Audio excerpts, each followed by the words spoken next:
좀 하고요. 동물의 혁신 방안에 대해서 우리 그 사육사들 5분이 자료를 준비를 했습니다. 그래서 배은혜 선임이 대표로 발표를 할 거고요. 봉사감독 2처의 조건영 차장님이 또 그 건을 발표를 할 겁니다. 그리고 저희 차기 24일인데요. 그날이 크리스마스 이브라 직원들의 우라 같은 성원에 힘입어 하루 땡겨서 23일 날 월요일 날로 하는 걸로 일단 잠정적으로 잡았거든요. 네. 그래서 세 번째는 그 23일 월요일 날 할 예정입니다. 일단 잠깐 앞서서 오늘 저희가 한 분씩 이렇게 전문위원님을 한번 자문으로 모시는데 오늘은 그 마승혜 대표님을 모셨습니다. 잠깐 일어나서.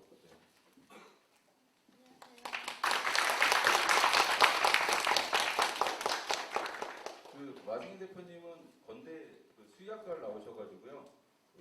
에버랜드 동물기획과에서 근무를 하셨고요. 최근까지 서울대공원 동물기획과에서 동물 큐레이터를 하셨습니다. 그래서 수의사시지만은 큐레이팅 업무를 좀 하셨었고요. 현재는 동물행복연구소 공전 대표로 일을 하고 계십니다.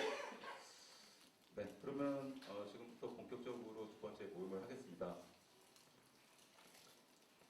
저번 시간에 제가 그 공원 직원들이 모여서 저희 공원의 약점과 장점, 위협과 기회에 대해서 토론한 것들을 발표했었고요. 그 세부 내용들은 저희가 게시판에 올려놨기 때문에 한번 보시면 될 것 같고요. 저번 저희 모임했을 때 다양한 의견들이 나왔었습니다. 그래서 시설물 할 때 자연 지형을 좀 이용했으면 좋겠다. 그리고 축구장 활용도를 좀 높이는 방안을 강구할 필요가 있다. 그다음에 브랜딩에 대한 논의 있었고요. 동물원 관련된 내용들도 굉장히 많은 의견이 나왔었습니다. 그리고 공원을 선택과 집중해서 앞으로 좀 개발할 필요가 있다. 그리고 외부 전문가를 모셨던 그 조용준 소장님께서는 일상과 비일상을 공간을 어떻게 함께 담을 건지에 대한 좀 진지한 고민이 있어야 된다라는 말씀이 있었습니다. 저번에 저희가 그 분석한 것 중에 오늘 주제와 관련된 것만 좀 발췌를 해봤는데요.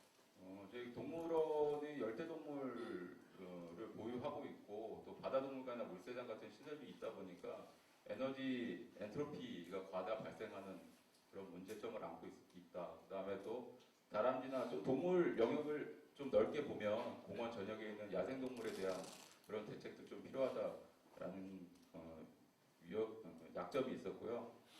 또 저희가 오늘 집중적으로 논의를 해야 되겠지만 시설 노후화 뿐만 아니고 기본적으로 이제 동물원에 대한 시민 인식 변화가 크기 때문에 이에 맞춰서 우리가 동물원을 어떻게 발전시켜 나갈지 오늘 두 건의 이제 발제가 있고요.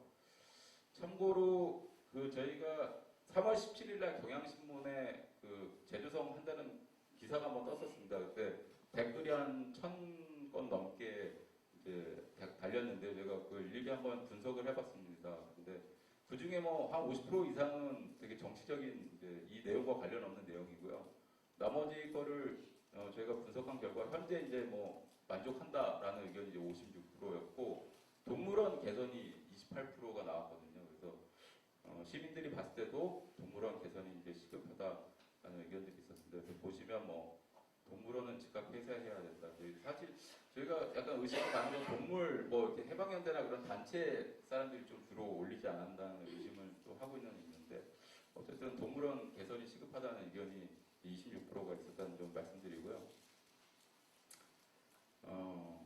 그럼에도 이제 불구하고 저희 공원 이용 설문조사를 해보면 30% 정도는 이제 동물원 때문에 공원을 방문하신다는 얘기가 있고요. 또 광주 우치동물원이나 전주동물원, 프랑스 리온동물원 같이 그 위기를 극복하고 지금은 삶의 사랑을 많이 받고 있는 동물원도 있기 때문에 저희 동물원한테도 기회가 있다라는 또 말씀을 드리겠습니다. 오늘 발제에 앞서서 잠깐 서두를 말씀드리면 제주성 동물원 전반적으로 이제 97년부터 2000년까지 한번 리모델링을 했었고요. 그 이후에 이제 부분적 혹은 전면적으로 리모델링이 한번 이루어졌었습니다. 그래서 열대동물관은 내부만 한번 인테리어를 했고요. 물세장하고 꼬마동물마을 초식수사는 전면 리모델링을 했고 맹수사는 외곽을 부분 리모델링을 했고 현재 2000년에 했던 모습이 그대로 남아있는 건 이제 원숭이사하고 조류사가 되겠습니다.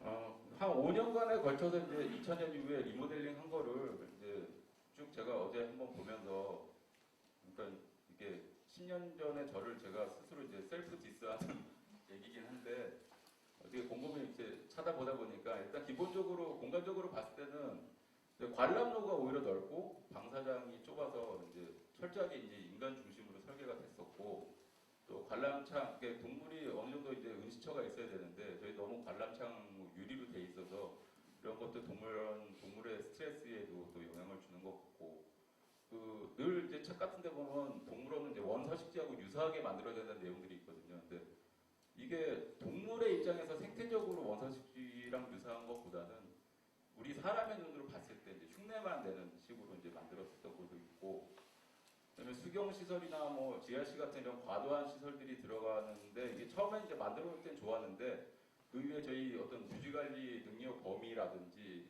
지속적인 예산 투입이라든지 이런 거를 좀 고려하지 않고 리모델링 하지 않았나 라는 생각이 들고, 학습시설 같은 경우도 저희가 사실은 이제 사육사랑 수의사로 구분되어 있지 큐레이팅 하시는 분들이 없거든요. 그래서 그런 점도 좀 문제가 있었는데, 대표적인 사례를 보시면 이게 이제 2006년도, 5년도에 이제 물세장이었습니다. 그거를 이제 2006년도에 리모델링을 했는데, 입체적으로 이제 1층과 2층에서 이제 관람할 수 있게 해놨고, 이제 수영하는 모습을, 이제 자명하는 모습을 이제 보여줄 수 있는 구조로 만들었었습니다. 근데 여기 내부를 보시면 이런 것들이 다 인공암이거든요.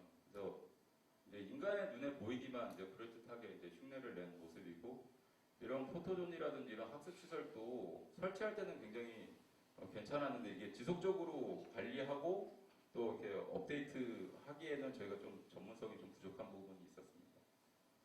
2008년도에는 꼬마동물 마을을 리모델링 했었는데요. 보시다시피 이제 좀 시설적으로 봤을 때 이제 단순 가축을 우리의 가루는 형태였었고, 그걸 리모델링을 2008년도에 해서 여기 보시면 이제 폭포를 따라서 계류가 형성돼 있는데, 이게 사실은 뭐 동물하고 전혀 관계가 없는 시설인 거죠. 그리고 폭포가 지금은 가동이 안 되죠. 그리고 이렇게 보시면 이런 인공암들도 다 이제 인간의 눈에 봤을 때 그런 원서식지의 느낌을 이제 재현하는 형태로 됐었고, 좁은 방사장과 이런 개미집도 이제 이거 콘크리트로 만든 겁니다. 그래서 이런 것들이 이제 문제가 있었고, 이렇게 유리창, 그때는 유리창으로 다 하는 것들이 이제 해외도 그렇고 좀 추세였었고, 이런 전집을 또 처음에는 되게 고생해서 했지만 지금 가보시면 이제 10년 전하고 똑같거든요. 그러니까 그런 거에 대한 전문성이나 연구가 지속적으로 되지 않았었고, 여기는 2010년도에 이제 제일 마지막에 했던 맹수사인데, 이 건물 구조는 그대로 놔둔 상태에서 리모델링 했습니다. 그래서 이제 보시면 또 수경시설이 들어가죠. 폭포가, 거대한 폭포가 들어가고 지금 가동이 안 되고, 보시면 이제 유리로 다 관람해서 이런 환풍 문제도 있고 좁은 방사장에 대한 문제도 있고, 동물을 사실 그때는 보는 관점이 좀 동물 복지라는 개념은 전혀 없었어요. 그래서 심지어 이 줄다리기를 하는 이벤트도 했었거든요. 이게 개장식 때 했는데 줄다리기 할 정도로, 지금 했으면 엄청 욕을 먹었을 텐데 그래도 10년 전이라 그런 것도 했었고, 뭐 이런 포토존, 이런 학습시설, 이거 이제 터치하면 동물 수명만큼 LED바가 올라가는 건데, 이런 것들도 여전히 뭐 개선 없이 또 똑같이 10년간 써먹고 있고, 보시면 이제 1층뿐만 아니고 2층 입체 관람창을 만들었는데, 이 수많은 사람들이 이제 동물을 보다 보니까 이 동물들이 얼마나 스트레스를 받지 않을까. 마 선생님 왜 저를 이렇게 노려보세요? 제가 그렇게 잘못했나요? 네, 그땐 그랬죠. 그때 그랬고, 그때 이제 연구도 많이 하고 밤도 많이 새고 진짜 재밌게 했었는데, 지금 와서 보면 너무 아쉬운 점이 많고, 그때는 맞았는데 이제 지금은 틀린 건 것 같아요. 그래서 제가 뭐 잘못했다기보다는 어쨌든 지금 와서 보니 이런 아쉬운 점들이 많다. 그래서 제가 공원 떠나기 전에 이제 원숭이사인데 이 마지막으로 이제 그림만 하나 그렸거든요. 이때는 더 심하게 이 인공사를 만들려고 그랬어요. 마그마 쇼를 하려고 했거든요. 불빛으로 이제 마그마가 나오고 이제 안개 분수로 연출되고 그래서 심하게는 여기 유리 실린더를 통해서 동물 원숭이가 아예 이 관람차까지 오는 이런 유리 관람차까지 만들려고 했었는데 지금 와서 보면 차라리 이제 안 만든 게 다행이지 않을까 이런 생각이 듭니다. 그래서 앞에 뭐 약간 도움이 되시라고 달지 앞서서 리모델링 여태까지 했던 것들을 이제 한 대표적인 거 세 가지만 말씀드렸고요. 첫 번째 달제는 우리 사육사인 박은혜 선임이 배은혜 선임이 해줄 건데 혼자 만드신 건 아니고 우리 신선아 주임, 또 김지은, 김지원, 박우혁, 김동아 이렇게 다섯 분이서 이중한 고생을 하셔서 만들었고요. 우리 또 현장에 이렇게 또 약간 이런 업무들이 좀 익숙치 않은 직원들이에요. 그래도 열심히 또 만드셨으니까 좀 이렇게 잘 들어주시기 바랍니다. 박수로.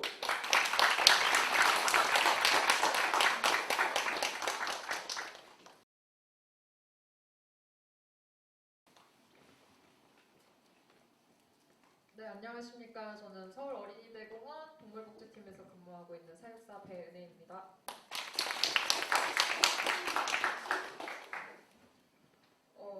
제가 발표할 주제는 일단 혁신 방안이고요. 소주제는 이제 어린이와 동물원이라고 해서 저희가 서울 어린이대공원이다 보니까 어린이를 배제하는 주제를 가질 수는 없을 것 같아서 이렇게 선정을 했습니다. 보시면 목차는 이런 순서로 진행이 될 거고요. 먼저 현재 동물원의 역할은 그냥 가장 기본적인 거는 동물 복지가 기본 바탕이 되어서 이제 교육, 연구, 정보전, 오락 이 네 가지 기능을 수행한다고 보시면 됩니다. 네. 이 중에서 요즘 가장 중요시 되고 있는 건 종보전과 교육인데요. 사실 서울대공원에서 종보전을 지금 주력을 하고 있고 또 규모도 훨씬 저희보다 크다 보니 서울 어린이대공원 동물원에서 저희가 중점적으로 나가야 할 방향은 아무래도 교육이라고 생각을 했습니다. 그래서 밑에는 이제 동물원 역할에 대한 기능에 대한 곳 설명이 되어 있는 거고요.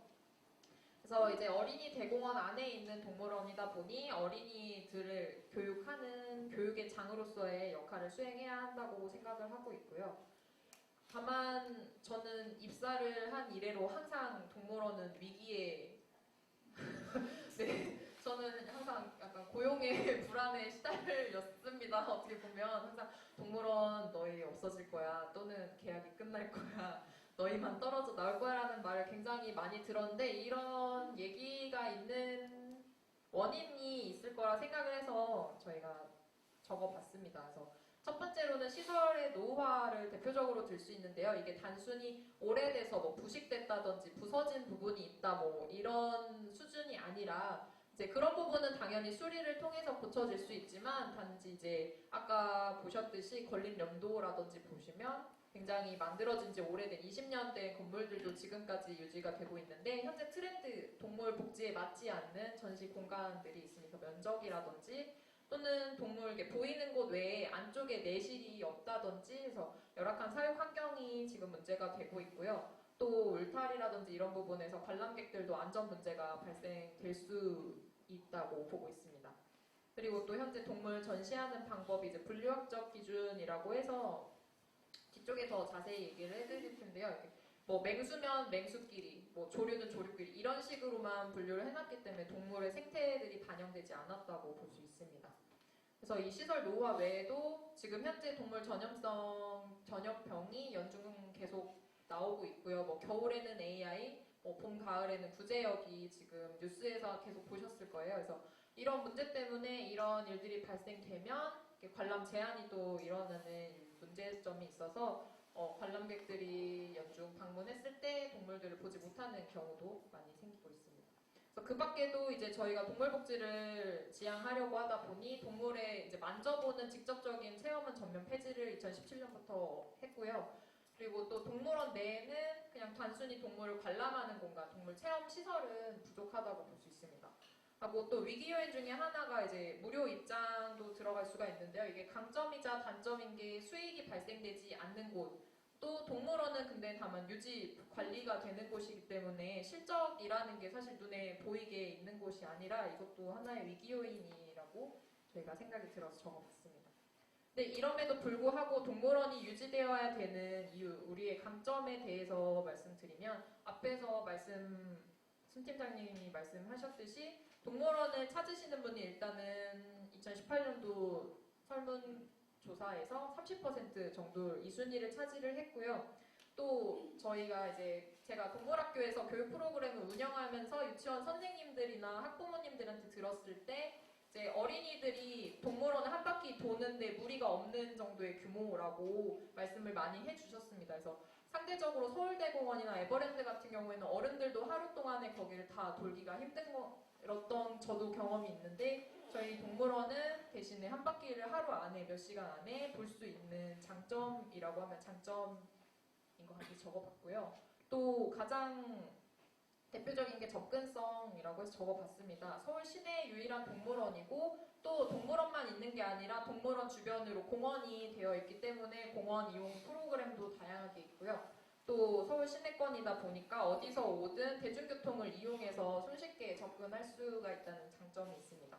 아까 말씀드렸듯이 이용료는 무료라는 것도 하나의 큰 강점이 될 수 있겠고요.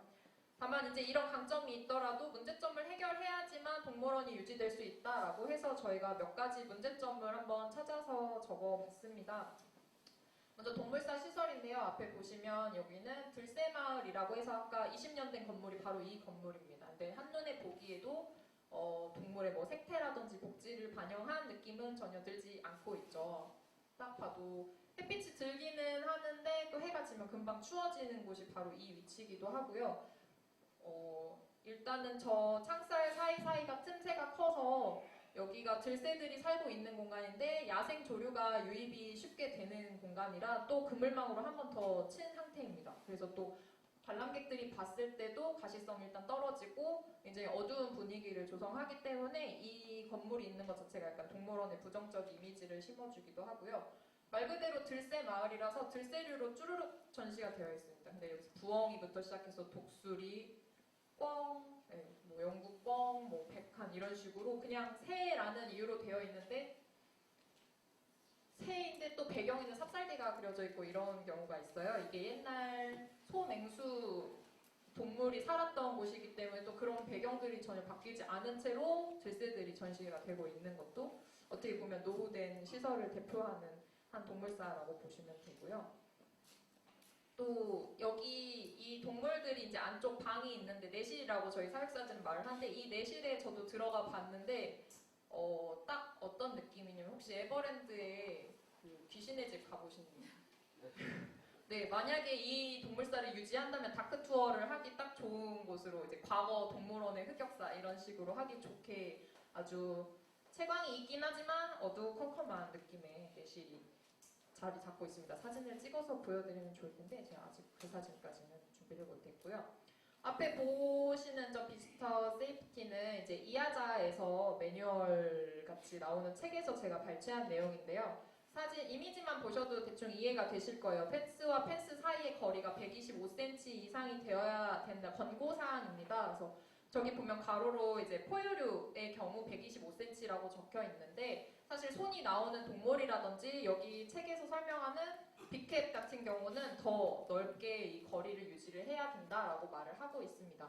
근데 제가 들새 마을에 가서 이렇게 줄자로 직접 재본 결과 울타리가 있는 부분은 90cm 그리고 없는 부분은 이제 관목만 있어서 70cm 정도의 거리이기 때문에 사람들이 이게 손가락을 직접 넣을 수가 있어요. 근데 여기 사진에 보면 쟤는 황금개라는 닭이에요. 닭인데 쪄서 뭐 얼마나 다치겠냐마는 사실 저 맨 끝에 아까 말씀드렸듯이 부엉이랑 독수리가 있기 때문에 그쪽 칸에는 손가락을 넣으면 충분히 다칠 수가 있는 상황입니다.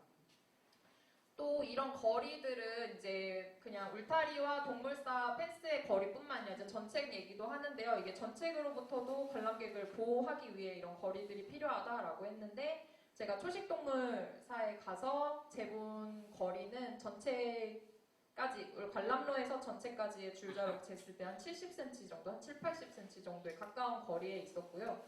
또 보시면 이쪽 없이 되니까 우리는 뭐 사실 얘는 뭐야 이거 저기 완전 관심도 없는데 그리고 북한은 솔직히 정치인들이 자기 시민들을 보여주려고 방송을 하는 건데 이 서울시설공단 이사장 놓고 털어봤자 관심도 없어요. 서울 시설공단이 예전보다는 알려졌다 아직도 모르는 것 같아요. 그렇죠. 관람로에서는 전책이 상당히 멀리 있어서 동물과의 접촉이 될 수가 없지만 반대로 여기 이제 들어가는 관람로가 있는데 이쪽에서는 전책이 그냥 울타리에만 붙어 있는 형태라서 동물과 충분히 접촉이 가능한 동물사의 형태를 가지고 있었습니다. 그래서 이런 것도 안전 문제가 일어날 수 있겠다라는 생각에 넣어봤고요. 열대동물관입니다. 네, 수의사님 한숨 보시면은 저 센치가 제가 직접 줄자로 측정을 했는데 저게 동물사 출입문입니다. 그래서 지금 현재는 육지거북이가 2마리 살고 있는데 이 칸이 원래는 악어가 살던 칸이었습니다.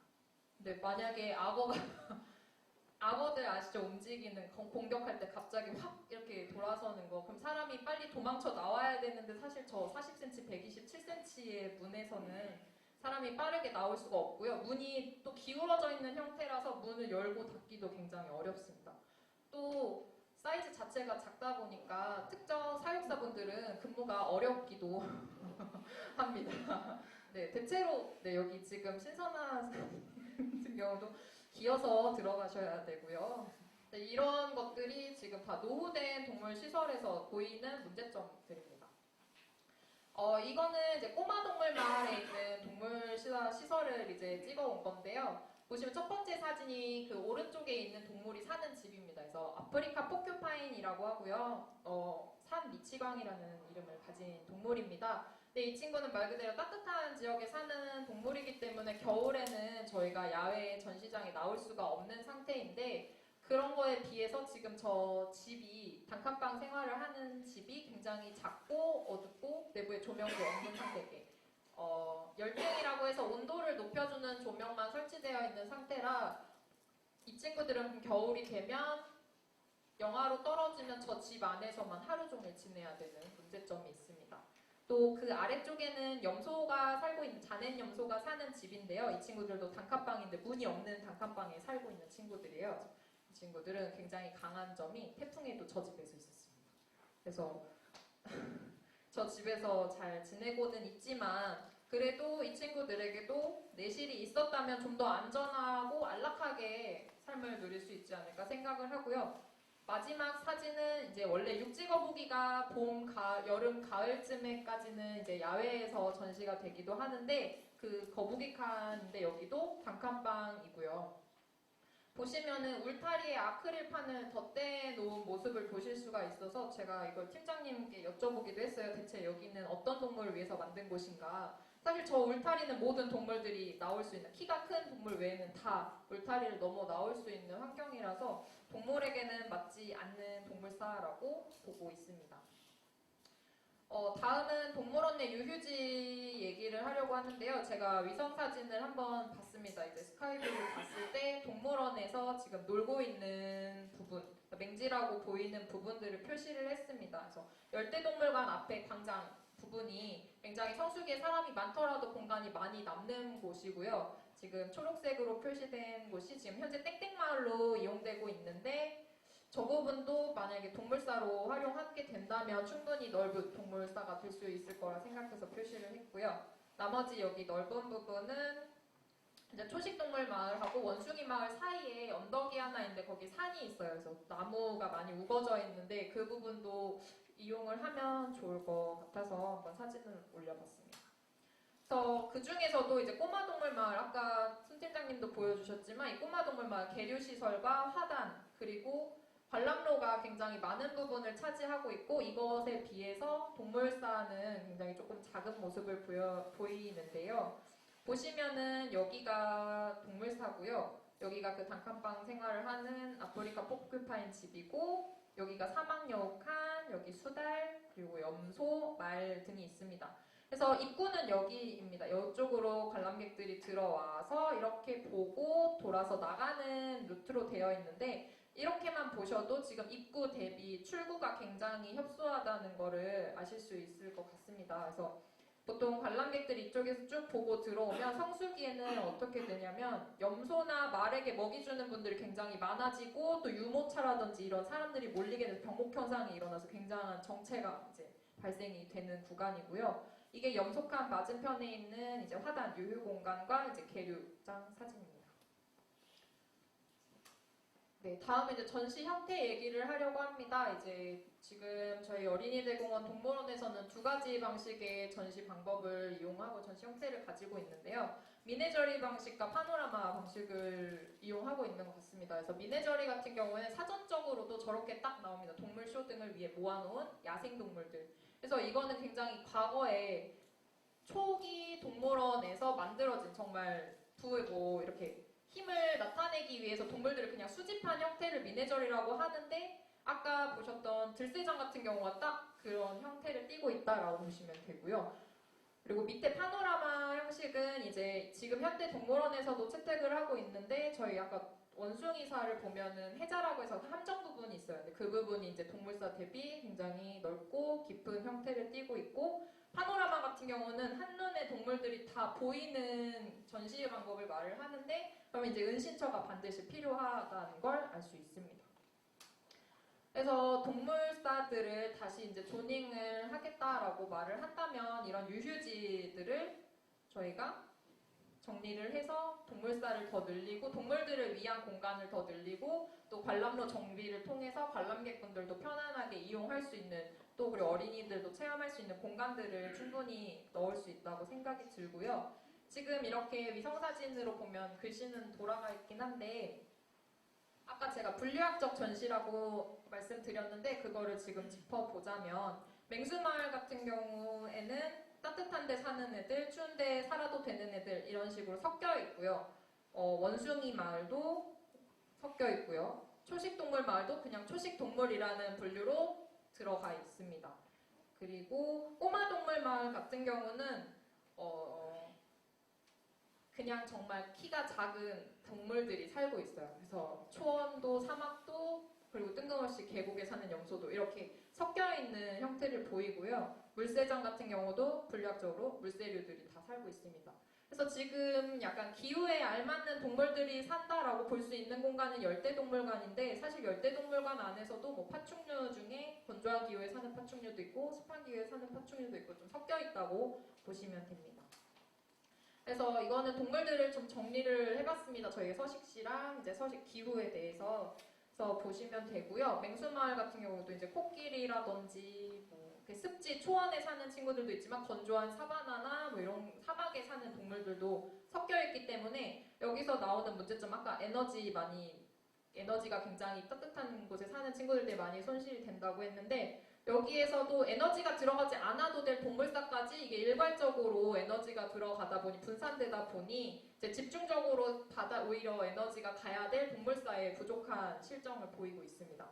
그래서 맹수마을과 원숭이 마을이 이제 대표적으로 그런 동물들이 섞여 있다라고 보시면 되고요. 이런 동물 분류학적 방식의 전시는 정말 초반 동물원들이 채택했던 정말 단순한 동물 구경을 위한 전시 방법이라고 볼 수 있습니다. 그래서 앞으로 동물원이 어떻게 나아가야 되는지에 대해서 생각을 해봤는데요. 첫 번째로 저희가 제안을 받았던 동물농장 형태의 동물원은 사실 저희 사육사 입장에선 긍정적이지가 않기 때문에 물음표를 넣었어요. 그래서 오늘 이 내용을 보시고 다시 한번 지금 오늘 이 제안을 들으신 분들도 생각을 하는 기회가 되었으면 좋겠습니다. 그래서 대표적으로 두 동물원 얘기를 들었습니다. 그래서 조사를 해봤고요. 하나는 일본에 있는 사슴공원 많이 여행 찾으면서 보셨을 거예요. 그래서 사슴공원과 독일에 있는 베를린 동물원을 찾아봤는데요. 사슴공원 같은 경우에는 이제 이 사슴들은 이렇게 키워지는 순치된 아이들이 아니라 그냥 야생동물, 야생사슴으로 보시면 되고요. 현재 1200마리가 이제 천연기념물로 보호되면서 살고 있습니다. 굉장히 많은 방문객들이 이제 쌀과자를 먹이로 주면서 이제 방문을 하고 있고요. 베를린 동물원 같은 경우에 이제 동물원 안에 패팅주가 따로 있어서 이제 동화에서 따온 컨셉으로 농장 컨셉으로 조성된 동물원입니다. 그래서 어린이들이 사료 자판기에서 사료를 받아서 먹이주기 체험을 하는데 대신에 먹이가 포장돼서 나오는 게 아니고요. 금액별로 먹이 양이 조절이 돼서 뭐 저희 어릴 때 뽑기에서 사탕 뽑아 먹듯이 그런 식으로 손에나 그릇에 받쳐서 먹게끔 해서 쓰레기가 발생되지는 않는 장점이 있는 곳이라고 합니다. 네, 보시면 이제 저희가 2016년에도 동물원 발전 기본계획 학술 용역을 했었고요. 거기 보고서에서도 이제 초식동물이나 가축위주의 동물농장 형태 동물원은 어떨까라는 조사를 하고 그 내용이 결과를 장단점을 정리를 했는데 그걸 가져와 봤습니다. 그래서 장점에는 맹수, 대형동물, 위험동물 배제함으로써 관람객과 사육사 안전관리에 유리하다. 또 시설 동물 운영 관리에서 돌발 요소와 위험 요소가 감소되고 어린이 동물원으로서의 정체성이 확립될 수 있다라는 게 장점이 되었고요. 단점으로는 사실 어린이 대공원에 유아만 오는 게 아니다. 따라서 이제 중학생까지도 어린이로 보고 이 친구들에게 순한 동물만 보여줘야 된다는 것은 이런 유아스럽다는 비판을, 유치하다는 비판을 들을 수 있다라는 걸 단점으로 넣었고요. 또 교육 위주의 동물원으로 나아가기에는 단순히 초식 동물, 뭐 소동물만 보여주기엔 생태계의 기능을 교육하기가 어렵다라는 단점을 보여주었습니다. 근데 이건 이제 보고서에서 나온 내용이고요. 제가 봤을 때 여기서의 첫 번째 장점, 첫 번째는 사실 틀렸다라고 볼 수 있어서 제가 동영상 하나를 준비해왔는데 잠시만요.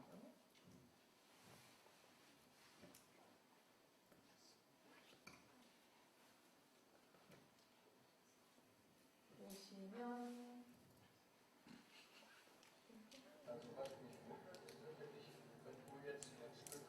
이제 외국에서 찍힌 동영상이고요. 운전을 하고 가던 운전자가 이제 찍은 영상입니다.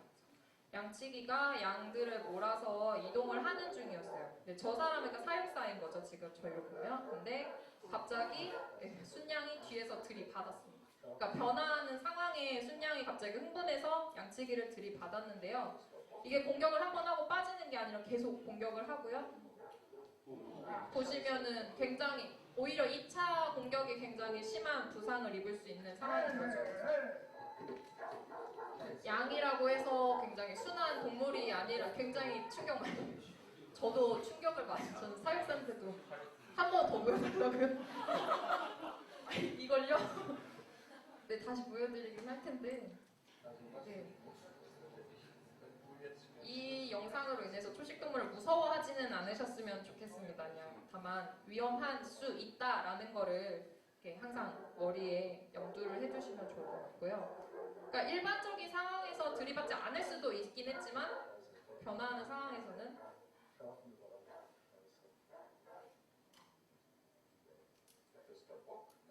양치기계도 외면하는 저 도망쳐.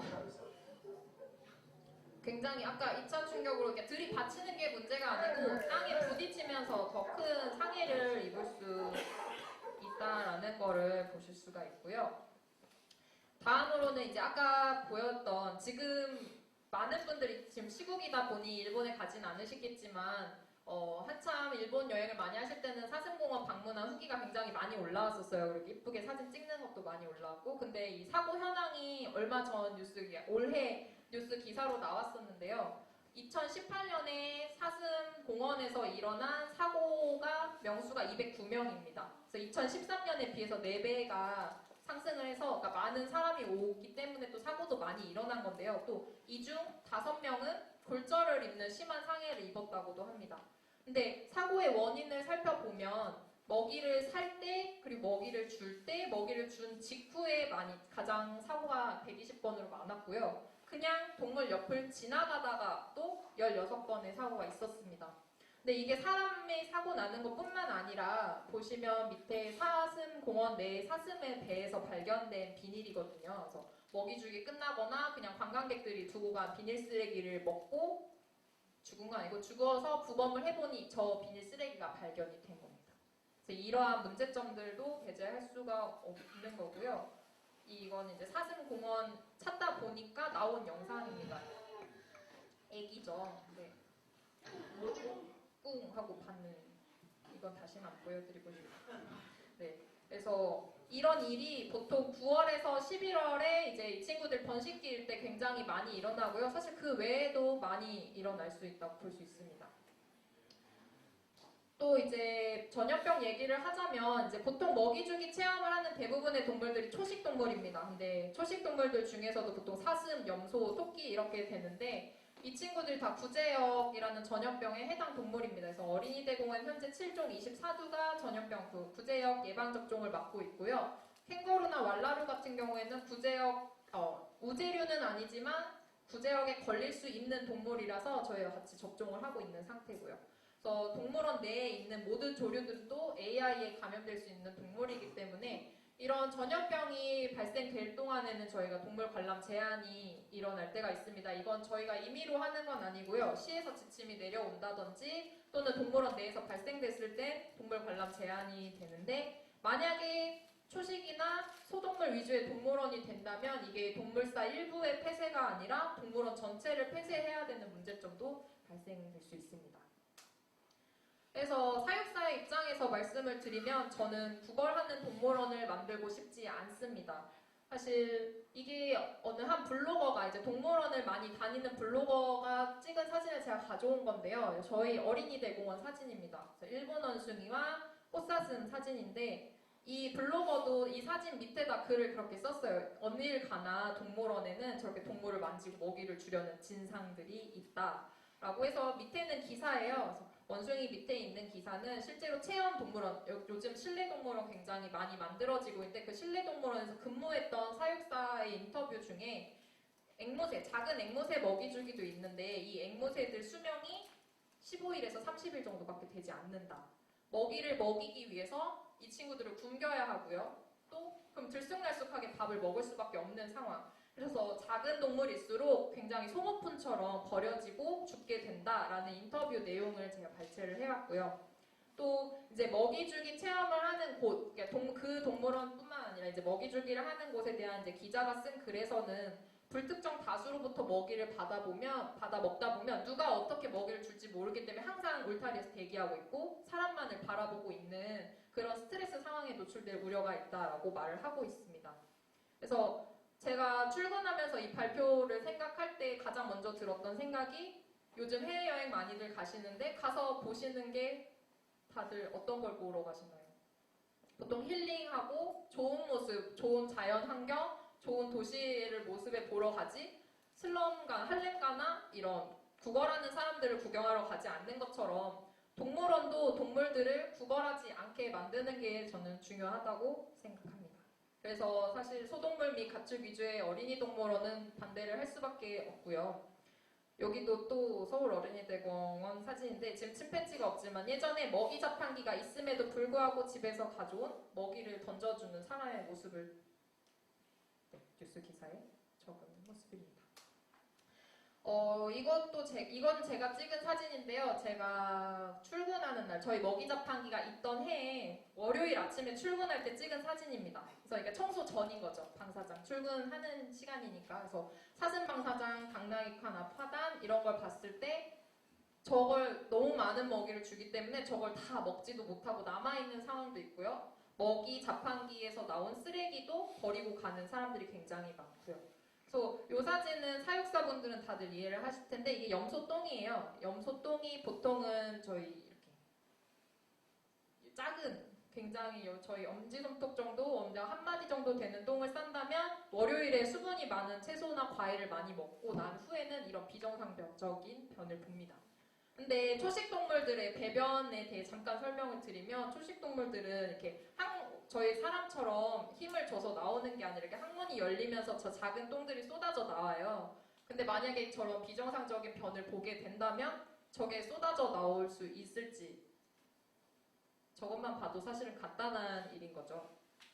그래서 과연 소동물이나 가축 위주의 동물원이 정말 어린이 동물원에 적합한지에 대한 의문이 다시 한번 생기고요. 또 제가 여기 근무한 동물학교에서 근무하면서 시작했던 게 이제 올바른 동물원 관람 에티켓 캠페인이었습니다. 그래서 2016년부터 지금 올해 이르기까지 좀 비슷합니다. 서명 운동도 하고 그냥 관람 에티켓 홍보도 하고 전시도 하고 시험 문제를 풀어보기도 하고 이런 식으로 하는데 사실 여기에 항상 메인은 집에서 가져온 먹이를 주지 않기가 가장 기본이었습니다. 이제 그 밖에 유리창 두드리지 않기, 울타리 올라가지 않기가 있지만 사실 제일 큰 골자는 여기 배너만 보셔도 아시듯이 오늘도 가져오셨나요? 라는 집에서 가져온 먹이 주지 않기였습니다.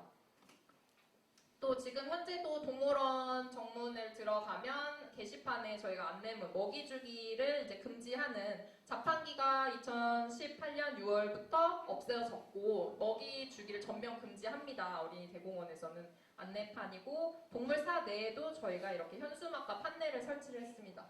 또 주센트 분들에게 이제 동물 해설뿐만 아니라 동물원을 올바르게 관람하는 에티켓도 전달해달라고 저희가 교육을 했고 주센트 분들도 이렇게 시민분들에게 올바른 관람 에티켓을 전달하는 교육을 했는데요.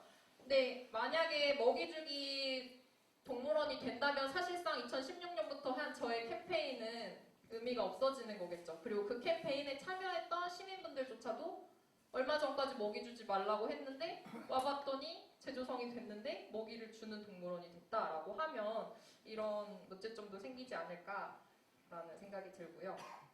그래서 이제 저희가 지향해야 될 그런 동물원은 어떤 동물원인가 사육사분들과 얘기를 해봤을 때 나온 건 너무나 그냥 기본적인 생태 동물원이었습니다. 그래서 이제는 아까 분류학적인 전시가 아니라 생태 기후별 동물 전시를 통해서 좀 관리도 용이하게 하고 동물들에게 복지도 실현할 수 있는 그런 동물원을 만들고자 하는데요. 좋은 예로 생각되는 게 이제 샌디에이고주. 제가 직접 가본 건 아니라서 사실 저희도 지도를 보면서 여기는 좀 기후대별로 나눠졌구나라는 부분을 지금 가져온 겁니다. 보시면은 기후별로 조금씩 동물사가 나눠져 있고요. 여기 같은 경우는 이제 프랑스 리옹 아까 동물원인데 저희가 작년에 공무국의 훈련을 통해서 이제 3주 동안 김지원 과장님과 제가 프랑스 리옹 동물원에서 일을 하고 왔습니다. 그래서 그쪽에서 일을 보고 배우고 왔는데요. 그쪽도 지금 원래는 존폐 위기에 놓여져 있다가 현재 동물사 개편을 통해서 다시 생태 동물원으로 거듭나고 있는 상태입니다. 그래서 현재 어린이대공원 동물사가 위성 사진이고요. 저는 이런 캐드나 이런 게 전문가가 아니라서 사실 포스트잇을 막 우려 붙여보기도 하고 그림판으로 이렇게 PPT로 바로 만들어 봤는데 이런 식으로 조닝을 다시 하면 좋지 않을까라는 생각을 했습니다. 그래서 원습도 조절에도 용이하고요. 그럼 에너지 효율이 올라갈 거고 서식지 재현을 통해서 교육 효과를 높이는 방법도 있을 거고요. 그리고 관리 동물에 알맞은 서식지를 제공해서 동물 복지를 실현할 수 있을 거라고 예상을 하고 있습니다. 근데 이 중에서도 저희 동물원이 좀 강조하고 싶은 곳은 우리나라 숲 동물원입니다. 그래서 토종 동물들이 사는 동물사를 만들고 싶은데요. 과거 우리나라에 서식했던 동물종을 전시하는 걸로 해서 사계절이 관람이 가능하고 또 서식 환경을 재현하는데 용이하게끔 하는 거를 의도하고 했습니다. 관람객들이 동물원에 가서 외국에 사는 많은 동물들의 이름은 굉장히 잘 알아요. 근데 우리나라 토종 동물들은 실제로 보기도 힘들고 찾아서 보지도 않는 추세이기 때문에 사실 저희가 우리나라 숲 동물원을 만듦으로써 좀 어린이 대공원만의 경쟁력을 갖출 수 있지 않을까라고 조심스럽게 예상을 해보고요. 혹시 여기 있는 동물들의 이름을 다 아시나요? 사실 코끼리, 표범 이런 거 다 구분하시죠. 근데 네, 맞습니다. 노란 목도리 담비. 이 친구는 다람쥐이고요. 얘는 누구일까요? 이 친구도 네, 사냥입니다. 얘는 누구일까요? 네, 스라소니. 네, 시라소니는 야인시대고요. 네, 스라소니입니다. 이 친구는 누구일까요? 라쿤은 많이 아시는데 너구리는 조금 처음 보시나요? 이 친구가 그 옛날에 이경규 씨가 너구리 찾아서 방송도 했었는데 저 어릴 때 그 너구리입니다. 이 친구가 너구리고요. 마지막으로 귀여운 사기입니다. 그래서 이런 토종동물, 우리나라 동물들도 외국 동물 못지않게 귀엽고 특이한 동물이 굉장히 많다는 거를 어필을 해서 또 이런 생태계를 복원할 수도 있다고 보고 있습니다. 그래서 아무로 호랑이 같은 경우에는 이렇게 사계절, 겨울에도 전시가 가능하기 때문에 이런 식으로 전시 공간을 마련한다면 또 방문객들에게 생태계에 정말 들어온 느낌을 줄 수 있을 것 같고요. 또 몰입 전시 기법을 활용해서 이렇게 실제 이 동물들이 사는 서식지에 들어와 있는 느낌을 주게끔 만드는 것도 중요하다고 생각합니다. 사실 이 몰입 전시가 동물한테 실제로 동물 복지를 실현해 주느냐라고 한다면 그런 의문들이 많이 있기는 하지만 저희는 아까 말씀드렸듯이 서울대공원은 정보전에 주력한다면 저희는 교육에 중점을 두고 방문객들이 이런 생태계 교육을 받아 얻어갈 수 있다라는 거에 목적을 둔다면 이런 몰입전시 기법을 충분히 활용할 수 있다고 보고 있습니다. 그래서 몰입전시 기법 이제 예시 사진이고요. 이제 동물사 얘기를 했다면 어린이 복합체험시설 얘기를 할 텐데요. 이제 벌거숭이 두더지 쥐라는 동물이 있어요. 말 그대로 진짜 두더지처럼 땅굴을 파고 생활을 하는 동물인데 그런 동물들이 움직이는 것처럼 이 친구들이 배관을 타고 돌아다니는 체험을 할 수 있는 놀이터입니다. 그래서 주 아틀란타에 있고요. 이런 식의 체험 형태 놀이터가 동물원 중간중간에 생긴다면 어린 친구들도 동물을 만지거나 동물 먹이 주기를 하지 않더라도 동물들에 대해 간접 체험을 할 수 있는 경험을 제공하는 장소가 될 수 있을 거라 생각하고요. 이건 캐나다에 있는 약간 북극곰 생추어리 같은 곳인데 이게 풀장에 유리벽이 있는 거예요. 유리벽 있고 아이들이 북극곰과 함께 수영할 수 있는 모습을 좋은 예시 같아서 가져와 봤습니다. 이런 자연물 놀이터도 동물원 중간중간에 있다면 아이들이 실제로 내가 동물이 되어본 것 같은 체험을 할 수 있을 것 같고요. 어린이 체험을 완전하게 배제할 수 없다라고 한다면 제한적인 체험 공간을 마련해야 된다고 생각합니다. 그래서 독일처럼 패팅 줄을 만드는 대신 염소나 이런 가축 위주의 동물을 놓되 동물들이 원하지 않을 때는 피할 수 있는 장소를 제공하고요. 저는 제 생각에는 어린이대공원은 먹이 주기 전면 금지 동물원으로 계속 지속해 나가기 위해서 먹이 주기는 금지하되 만지려고 한다면 저 소를 이용해서 동물을 이렇게 패팅을 해주는 식의 형태의 제한적인 체험 공간을 만드는 게 좋을 것 같다고 생각합니다. 그래서 보시면은 여기는 이제 디즈니랜드에서 운영하는 애니멀 킹덤이고요. 이제 저 울타리 안에 있는 염소들은 만질 수 없는 친구들. 이제 사람을 피해서 들어갔다라고 보고 사람들이 그래서 외부에서만 보고 있고 사람들 근처에 있는 동물들한테만 이렇게 솔질을 해줄 수 있는 구조입니다. 그래서 이 외에는 이제 저희 내실 얘기를 하려고 하는데요. 여기 프랑스 리옹 동물원의 원숭이사 내실입니다. 그래서 이하자 매뉴얼에 따르면 동물극사와 동물사 통로는 이동 박스로 이용할 수 있게끔 만들면 굉장히 효율적이다라고 권고를 하고 있고 실제로 리옹동물원에서는 이런 공간 박스를 만들어서 이용하고 있습니다. 그래서 동물들이 이렇게 이동을 하는데 자연스럽게 이동하다가 만약에 이 친구를 잡아야 된다라고 하면 이게 없다면 거의 그물망이나 손으로 동물을 직접 잡아야 되는 문제점이 생기지만 이런 이동 통로 자체를 이용하면 이 친구가 여기 들어갔을 때 앞부분을 막고 뒷부분을 막아서 이 상자를 자체를 꺼내면 이동이 쉽게 될 수 있다는 걸 알 수 있고요. 그 다음에 중대형 동물들 같은 경우 몸무게 측정이 굉장히 어렵기 때문에 아예 동물사 바닥에 나가는 통로 바닥에 저울을 설치해서 이 친구들이 자연스럽게 나가기 전 출구 앞에서 몸무게를 잴 수 있게끔 이렇게 하고 이런 정기적인 몸무게 측정을 통해 건강검진이라든지 뭐 임신 여부를 판단할 수가 있습니다. 이제 검역시설 모습인데요. 이제 여기 병원이랑 검역 동물들이 새로 들어왔을 때 1, 2주간의 검역기간을 거치는데 머무르는 장소입니다. 근데 단순히 실내에서만 머무르는 게 아니라 야외에 이제 채광이 좋은 곳까지 있고 여기 보시는 것 같은 경우는 지금 그냥 바닥 같지만 이 판자를 열면 철판을 열면 수조가 있어서 이제 물에 살아야 되는 동물 친구들도 이 격리시설에 있을 동안 스트레스 받지 않고 지낼 수가 있고요. 또 야외 교육시설이 어린이대공원 같은 경우는 야외 교육시설도 없을 뿐더러 그늘 자체가 굉장히 부족한 실정입니다. 그래서 이런 교육시설의 모습도 필요하다고 볼 수 있고요. 또 이제 사료를 보관하는 창고, 그러니까 전문적으로 사료만을 조리하는 공간. 그래서 여기 보시면 초록색 문은 과채 사료만 조리하는 공간이고요. 빨간색 문은 육류 사료만 조리하는 공간입니다. 그래서 가정집에서도 사실 도마를 사용할 때 과채랑 고기 도마를 따로 사용하시는데 여기는 아예 조리실 자체를 따로 이용함으로써 좀 이렇게 효율도 높이고 위생 상태도 확실하게 할 수 있는 것이죠. 마지막으로 이제 이 사육사들의 니즈를 넣은 건데요. 동물원 내에 목공소를 설치해서 이제 동물 행동 풍부화 물품이라든지 작은 동물사 등을 제작하고 수리할 때 필요한 기구라든지 재료들을 이렇게 놓을 수 있는 공간이 있었으면 좋겠다 해서 넣어봤습니다. 그래서 실제 전주동물원 같은 경우에는 사육사 목공소가 있고요. 그 목공소 마당에는 이제 가지치기라든지 봄철에 나무들 폐목을 자재를 쌓아놓고 필요할 경우 사용할 수 있게끔 하고 있습니다.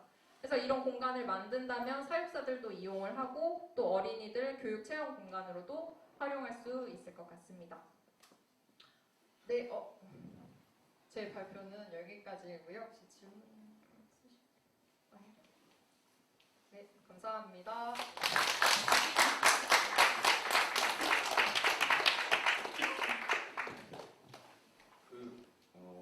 토론은 조건영 차장님까지 하고 한꺼번에 진행하는 것으로 하겠습니다. 두 번째로 발제는 조건영 차장님 수고해 주십시오.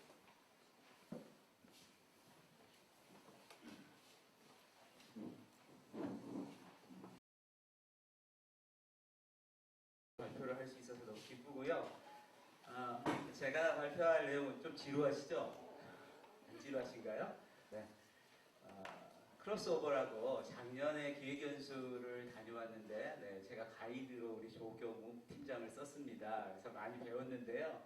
거기서 벤치마킹 한 것들을 좀 시간과 공간의 개념 그리고 우리가 환경을 어떻게 해야 할 것인가 지속 가능성을 어떻게 확보할 것인가의 관점에서 한번 볼 텐데요. 혹시 여러분들 어린이들이 가장 좋아하는 클래식 음악이 뭔지 아십니까? 네. 동물원 하면 생각나는 거 없으시죠? 네, 음악 감상 먼저 하고 좀 부드럽게 한 후에 진행하도록 하겠습니다.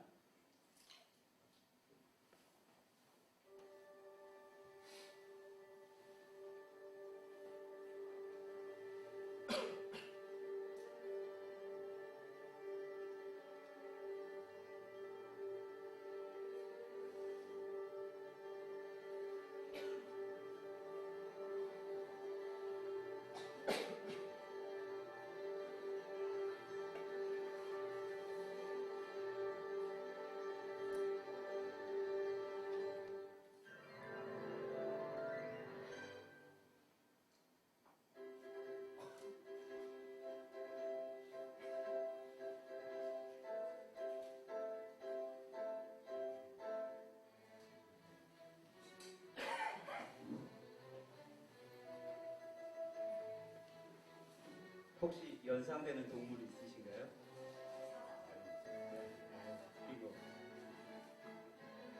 이 곡은 생상스의 동물의 축제라는 곡인데요.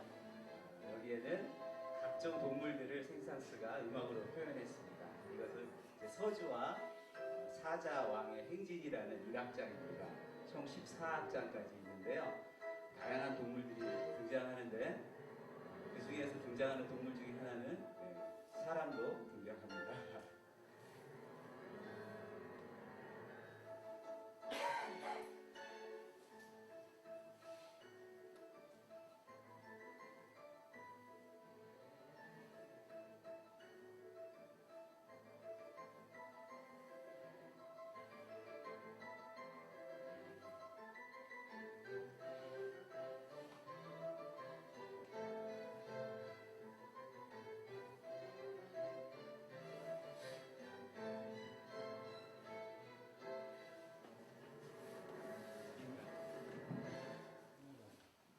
박수는 안 치셔도 됩니다.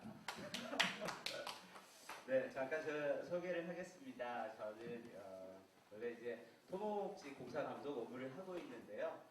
개인적으로 경영하기 재밌어서 서비스 운영 관리를 공부를 했고요. 밑에 보면은 이제 V랄지 트리즈라는 우리 혁신 툴들입니다. 뒤에 소개하겠습니다.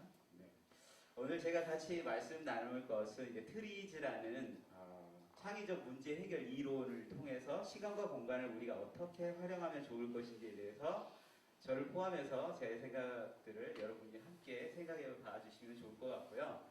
두 번째로는 우리가 살고 있는 환경들을 어떻게 평가할 것인지를 한번 우리 동물원 관점에서 계속 같이 한번 생각해 보도록 하겠습니다. 그리고 크로스오버는 작년에 제가 함께 우리 가이드랑 다니면서 벤치마킹 했던 것들을 여러분들이 한번 보시면 좋을 것 같습니다. 네. 이 사람은 누구냐면요. 러시아의 과학자고 해군 장교입니다. 그 굉장히 특이한 분인데요. 세계 특허 200만 개를 이 사람이 분석을 했답니다. 분석을 해봤더니 99%는 전부 사람들이 다 해결할 수 있는 문제였다고 하네요. 근데 굉장히 특이한 게 이런 창의적인 문제를 해결하는 데는 뭔가 규칙성들이 있었다는 것입니다. 보면은 그래서 분석을 해봤더니 이 발명을 5가지 수준으로 나눌 수 있었다고 하네요. 밑에 1, 2수준은 그 해당 분야의 사람들이 생각을 해보면 모두 해결할 수 있는 부분인데요. 거의 한 80%는 해결할 수 있다고 합니다. 그리고 나머지 한 20%는 나는 모르지만 다른 산업 분야에서 이미 해결한 문제라고 하네요. 그리고 이제 1, 2수준 같은 경우는 새로운 과학 분야, 예를 들면 나노, 바이오, 그 다음에 이제 제일 높은 건 새로운 학설, 이론이 있기 전에 해결이 안 된다. 이 트리즈, 창의적 문제 해결 이론이라 하면 별거 아닙니다. 어떤 문제, 해결해야 될 문제가 있을 때 그 문제를 그 모순 관계로 생각을 하는 거고요.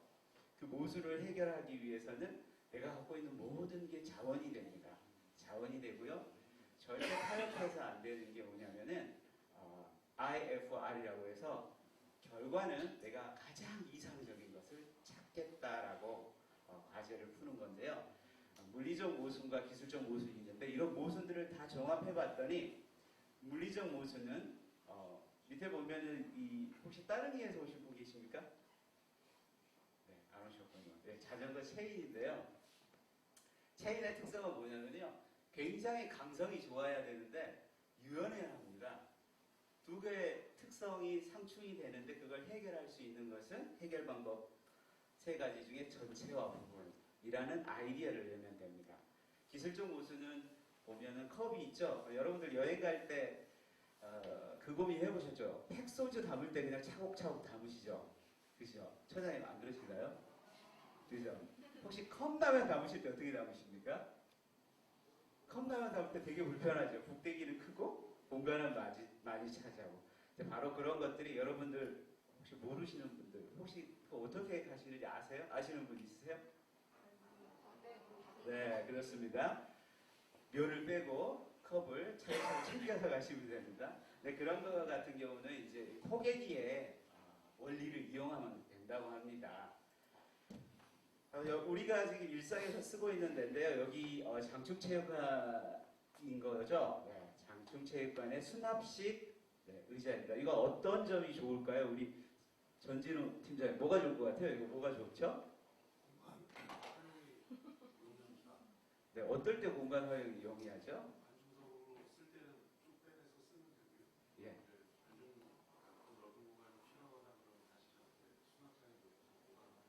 그렇습니다. 한정된 공간을 시간에 따라서 사용하는 건데요. 이것도 단순한 시간과 공간의 분리의 개념으로 보면은 원리가 쉽게 이해가 될 겁니다. 다음은 냉장고에 홈바 아시죠? 홈바 뭔지 아시죠? 물 넣어놓는데 참고로 저는 결혼한 지가 지금 22년 됐는데 냉장고가 그대로여서 홈바가 없습니다. 오른쪽에 보이는 건 초기에 나왔던 홈바입니다. 홈바를 하다 보니까 이걸 달아매는 스트러트가 필요했던 거예요. 근데 스트러트가 있으면 얼마나 불편하겠어요. 그죠? 접이하는데 뭐 이렇게 부서질 수도 있고.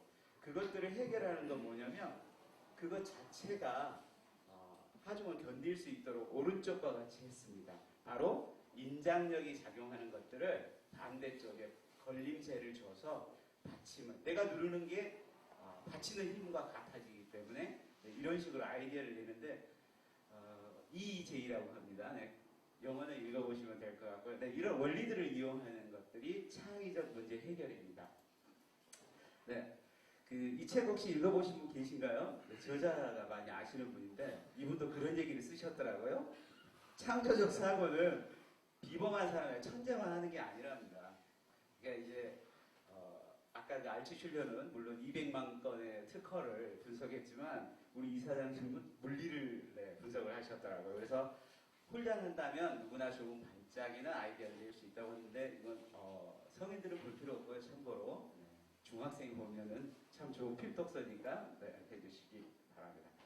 다음은 이게 이게 영어로 되게 표현이 어려운 것 같아요. 혹시 이거 영어 표현 2개가 분류가 되어 있는데, 네.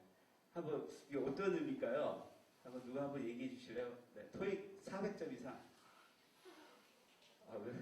아직 토익 시험 한 번도 못 받았. 네.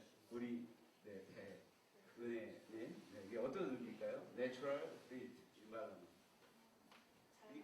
네.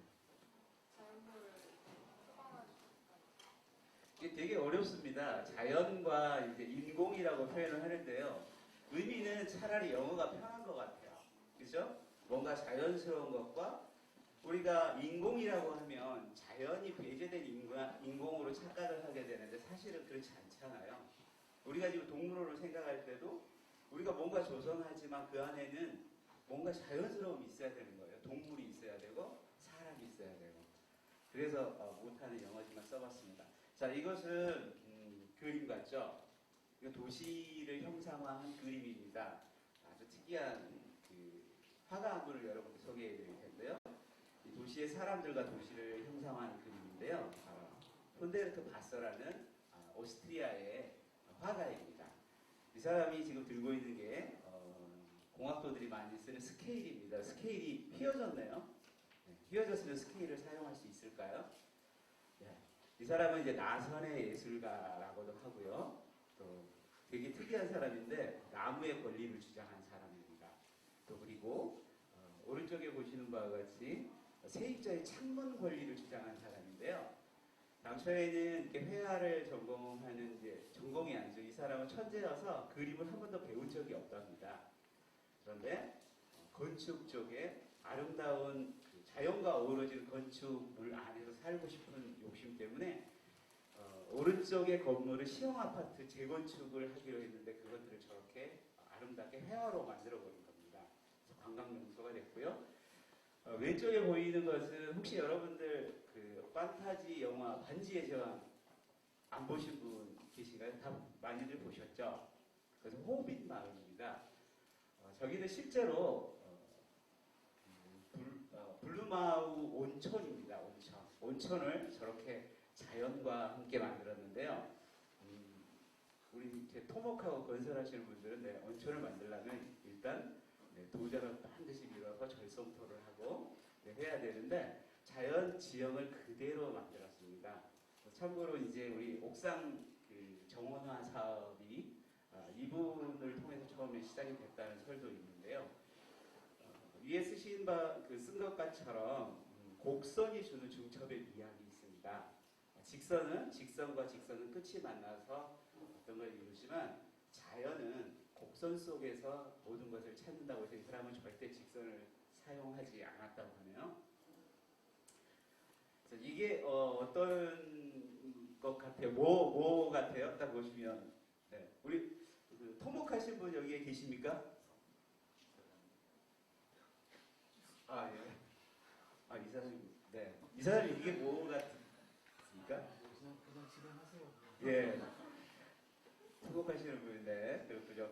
이 사람밖에 없어서. 네, 이게 지금 보면은 도로입니다. 도로. 그러니까 여러분들 작년에 재작년인가요? 서부간선도로 공사가 중지가 됐던 이유가 있습니다. 환기 배기 시설에 대한 그 주민들의 반대였는데요. 이것에 대한 장점이 뭐가 있을까요? 이거 도로 보면 굉장히 신기하지 않나요? 여기에 혹시 방음 터널 만들어 달라는 시위가 있을까요? 그럼 방제 때 우리 왜 환기 시설 또 조명 이런 문제들이 발생할까요? 저는 이 작품을 전시해서 보면서 굉장히 놀랐던 게 이거 토목하는 사람은 절대 상상할 수 없는 일이구나. 어떻게 이렇게 화가가 건축가가 이런 생각을 할 수 있었을까? 저는 나중에 이런 도로를 꼭 한번 놔볼 생각입니다. 이런 것처럼 공간을 어떻게 중첩하느냐에 따라서 우리가 갖고 있는 문제들을 아주 쉽게 해결할 수 있는 것들이 굉장히 많은 것 같습니다. 그리고 오늘 이 자리가 오픈 이노베이션인데요. 사실 제가 이 자리에 오면서 이렇게 동물에 대해서 발제를 하라고 그러는데 뭘 해야 될지를 잘 모르겠더라고요. 근데 아마 이런 부분들에 대해서 한번 생각해 보는 게 좋지 않을까 해서 말씀을 한번 나눠봅니다. 네, 다음 파트는 저 작년에 그 우리 가이드와 함께 조경호 가이드와 함께 둘러보았던 동물원인데요. 방금 우리 선생님께서 발표해 준 것 어찌 보면 전문가 같고요. 제가 보는 것은 그냥 아무것도 모르는 시민이 봤을 때 입장일 수 있는 것 같아서 저의 관점으로 한번 봐봤습니다. 먼저 난데가 이제 야생동물보호소 콜로라도의 중부에 있습니다. 네, 광활한 대지, 이렇게 큰 대지, 그 지평선이 보이는 대지가 있다면 우리 동물원의 공간 문제는 해결이 되겠죠. 네. 하지만 여기는 오히려 반대의 문제가 있을 수 있겠네요. 네. 네, 하여튼 여기 또 동물보호소여서 핍박받고 어려웠던 동물들을 구출해서 여기에서 죽을 때까지 무료로 애들한테 돈을 안 받더라고요. 무료로 운영을 하고 있고 이 단체는 전부 자원봉사나 기부에 의해서 운영이 되고 있다고 하네요. 이런 말씀을 드리는 것은 지속 가능성에 대해서 여러분과 한번 생각해 보고 싶어서 드리는 말씀이고요. 동물 복지에 대해서 이제 생각을 해야 되는데 아까 말씀하셨던 것처럼 동물에게 뭘 먹인다 이런 부분들과 또 다른 차원의 복지입니다. 오른쪽에 보이는 시설은 좀 푹신푹신해 보이는데 여기서 늙고 병든 동물들이 쉬는 곳이라고 하고요. 그 다음에 위쪽에 물통이 있는 것은 처음 이 동네로 온 동물들이 익숙해지라고 있는 곳이라고 합니다. 그리고 아까 우리 서 팀장님이 얘기해줬던 동물들이 숨을 수 있는 공간들, 동물들도 사람에게 노출되기를 싫어한다고 하는 것이 굉장히 특이했습니다. 그런 시설들을 동물에게 배려하고 있다고 할까요? 이건 입체 공간입니다. 물론 넓어서 다양할 수도 있지만 동물들은 잘은 모르지만 하늘을 쳐다보지 않는다고 하네요. 그래서 위를 걸어다니면서 동물들을 자유롭게 볼 수 있는 시설들, 그리고 저기 타워는 아마 오르기를 좋아하는 동물을 위해서 만들어진 것 같습니다. 그랬더니 우리 조경욱 팀장께서 갔다 와서 보고서에다가 이렇게 스카이웍을 2개를 만들어 놓으셨습니다. 언젠가 이렇게 이루어질 줄을 믿습니다. 여기는 아는 분 나왔네요. 덴버 동물원입니다. 여기에도 시간과 공간을 같이 쓰고 있었어요. 사람의 길과 동물의 길이 함께 중첩되고 있는 광경입니다. 코끼리가 있는데요. 오른쪽에 보이는 저 튼튼한 다리는 코끼리가 다니는 길이라고 합니다. 그리고 그 밑을 사람들이 다니고 있고요. 또 아래쪽 왼쪽의 사진과 같이 그 길들을 서로 시간에 따라서 공간을 서로 나눠 쓰는데 사람의 통로가 되었다, 동물의 통로가 되었다 이렇게 나눠 쓰고 있었습니다. 입체 공간을 이용해서 호랑이가 경사지를 내려오고 있고 사람이 다니는 길 위로 치타였던가요? 뭐가 다니고 있었습니다. 그래서 우리도 그 친구를 보고 그 친구도 우리를 보는 그래서 입체 공간을 활용할 수 있었던 게 굉장히 특이한 것 같습니다. 오른쪽에 보이는 호수가 아니죠. 연못인데 아마 동물이 원숭이인 것 같습니다. 원숭이가 빈 공간에 다닐 수 있도록 그 위에 로프를 달아줬어요. 그래서 다른 시설을 함께 이용하는 겁니다. 이것 또한 공간을 같이 이용해서 가능한 거고 나머지 시설들도 그런 공간들을 함께 이용하는 입체 공간화한 것들이었더라고요. 다음은 이제 링컨 팍주인데요. 여기는 우리 어린이 대공원과 같게 공원이 있고 무료고 동물원이 있는 시설이어서 굉장히 특이했습니다. 시내에 있고요. 거기에서 보면은 이제 왼쪽에 곰 같은 경우는 이제 어린이들이 저기가 곰입니다라고 말하지 않아도 여기가 곰이 있구나라고 해서 그런 것들을 볼 수 있게 되고요. 아까 우리 선생님께서도 이제 첫 발제에서 얘기를 해줬는데 뭔가 이렇게 누군가가 이렇게 뭘 보고 있는데 앞에가 은폐입니다. 초하류 이런 거 가지고 동물과 사람이 서로 눈길을 마주치지 않고 스트레스 받지 않고 아까 이제 우리가 보면 뭐 안전거리 이제 이런 것들을 수치로 이야기하셨는데요. 그런 것들을 활용하는 그거고 아래쪽에 이상한 사람이 앉아 있는데 동물하고 사람이 같은 공간을 공유할 수 있었습니다. 그래서 좀 특이했습니다. 그리고 오른쪽에는 많은 사람들이 좋아하는 오랑우탄이 아주 푹신한데 누워 있는. 그래서 사람과 동물이 늘 이렇게 함께 공감할 수 있고 서로가 서로를 배려할 수 있는 그러한 시설들이 굉장히 특이했습니다. 네, 그러면 그 대공원 중첩에 대해 시간과 공간 우리는 어떻게 할까요? 네, 사실 저는 이렇게 이 그림을 보면서 이거 누가 그렸는지 몰라도 잘 그려놨네라고 해서 공간을 좀 넓게 썼으면 좋겠습니다. 우리가 굉장히 좁은 공간을 굳이 이렇게 나눠서 쓸 게 아니라 시간으로 연결하고 또한 공간을 시간으로 분리했을 때 훨씬 좋은 공간을 사용할 수 있지 않을까라는 생각을 해보는데요. 제가 구글을 한번 봤습니다. 구글 리뷰를 봤더니 이걸 크롤링 해보면은 아까 그 설문조사하고 내용이 거의 같습니다. 거의 같은데 낮은 평점순하고 높은 평점순을 제가 이제 하나씩 읽어봤어요. 물론 하나씩 읽어본 게 몇 개 안 되겠지만 되게 재밌는 게 이거 뭐 뻔히 다 알잖아요. 근데 낮은 평점에는 동물이 굉장히 많았습니다. 그 중에서도 재밌는 키워드가 불쌍하다는 거거든요. 근데 더 재밌는 사실은 뭐냐면 그 리뷰를 쓴 사람들이 외국인이 많았다는 겁니다. 그것을 이제 반대로 얘기하면 우리는 늘 그러잖아요. 우리나라는 좁습니다. 우리는 바쁩니다. 그래서 신호등 안 지킵니다. 늘 이렇게 보지만 사실 아까도 우리 키워드가 높은 평점에서 어린이와 교육이 있는데 이 교육이라는 것을 도대체 무엇을 교육할까에 대해서 좀 더 깊이 생각해 볼 필요가 있는 것 같아요. 사자가 무엇을 좋아한다? 코끼리는 어떤 형태에서 살고 있다라는 게 교육이지. 우리 어린이에게 필요한 교육이 자연과 사람은 어떻게 공존해 왔고 우리가 아까 봤던 그 환경들이 어떤 식으로 이 공원에서는 공존하고 있고 사람과 동물은 어떤 관계인지를 배우는 것이 더 좋지 않을까. 그래서 키워드가 같더라도 지금 우리가 시설을 관리하고 어려움들은 물론 많지만 이 안에 우리의 철학들이 함께 들어가면 참 좋겠다는 생각을 해봤고요. 또 다른 관점으로는 권리라는 것은 누군가의 배려에 의해서 만들어지는 게 아니라 그 자체에게 주어지는 거라는 인식을 우리가 좀 했으면 좋겠어요.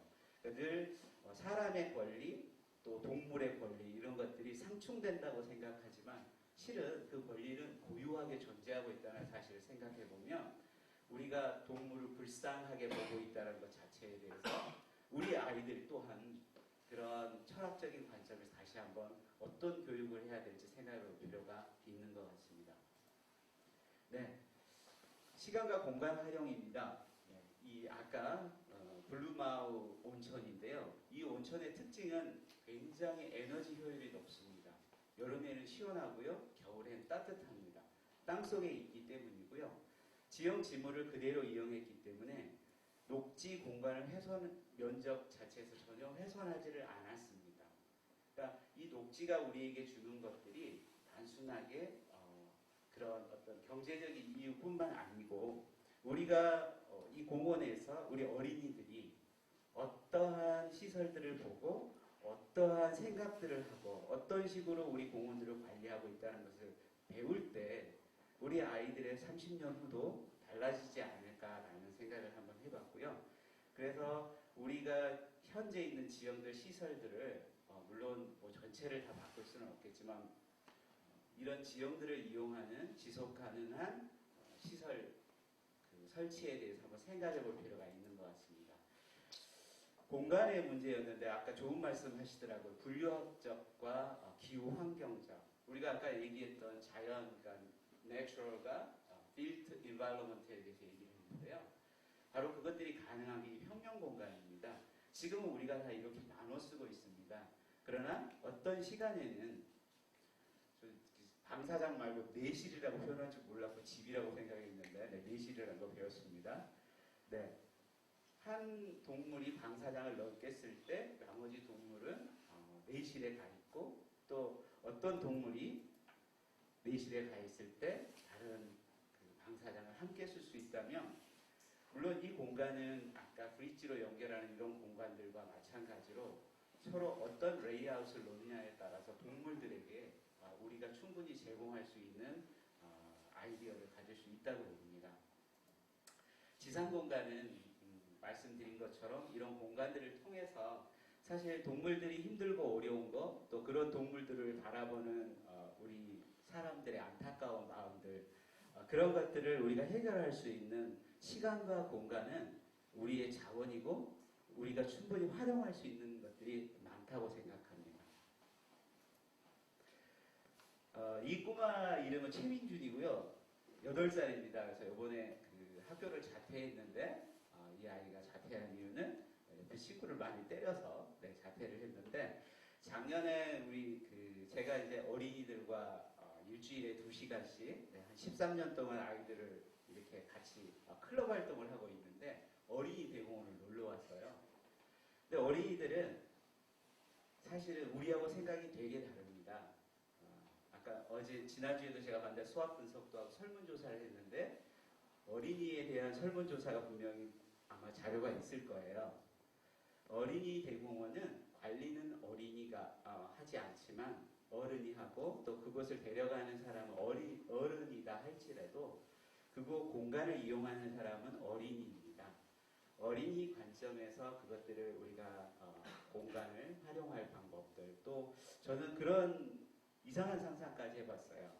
우리가 2040년까지 중장기적으로 어린이 대공원을 계획하고 있다면 지금 2020년에 만들기 시작한 어떤 무엇인가를 2040년까지 어린이들이 만들어가면 어떨까, 그런 생각을 해봤습니다. 그게 뭐가 될지는 우리가 이제 아이디어를 통해서 만들어야 되고요.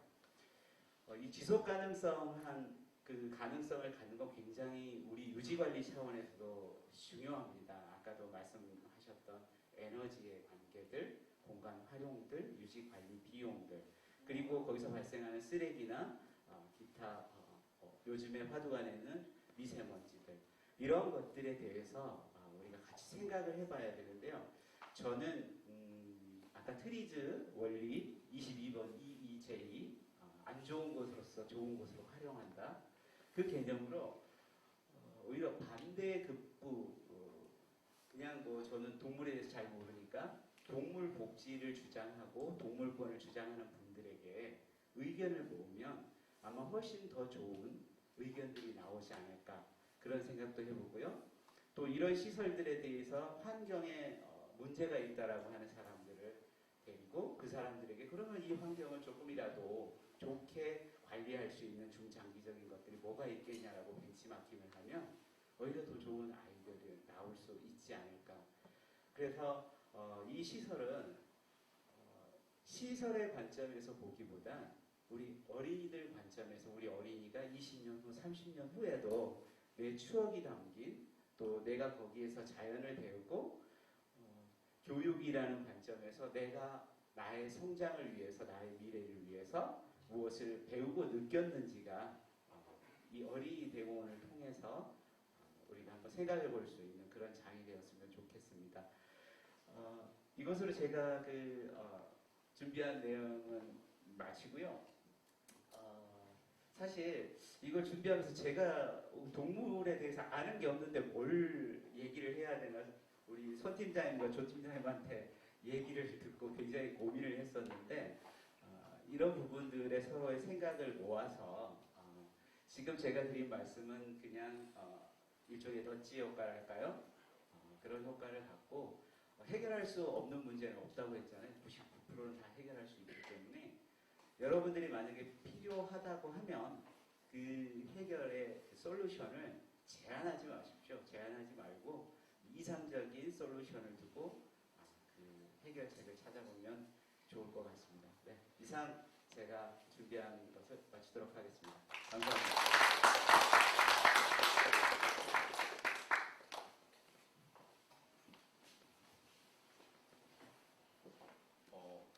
첫 번째 이제 배은의 우리 선생님은 사육사가 아니면 도저히 알 수 없는 내용들을 담아서 좀 생동감 있게 발표를 해주셨고, 조건영 차장님은 사실 아까 본인도 말씀하셨지만 토목 하시고 동물원에서 모르시지만 정말 그 저희가 생각지도 못한 다른 관점에서 얘기를 해주셔서 굉장히 좋았던 것 같습니다. 그 배은혜 선생님이 아까 전에 그 말한 거 중에 굉장히 하고 싶은 게 많은데 제가 들으면서 그러면은 뭔가 좀 비워야지 저걸 다 채울 수 있을 텐데 뭘 비울까 이런 생각도 해봤는데 또 마침 조건현 차장님이 또 이렇게 어떻게 중첩적으로 또 이렇게 공간을 시간에 따라 활용할 수 있는 방법 이런 아이디어도 주셔서 바로 또 일부 해결책이 좀 나온 것도 같고요. 일단 두 분 발제를 듣고 첫 번째 이제 우리 마승혜 대표님께서 전반적으로 한번 말씀 좀 해주시면 고맙겠습니다.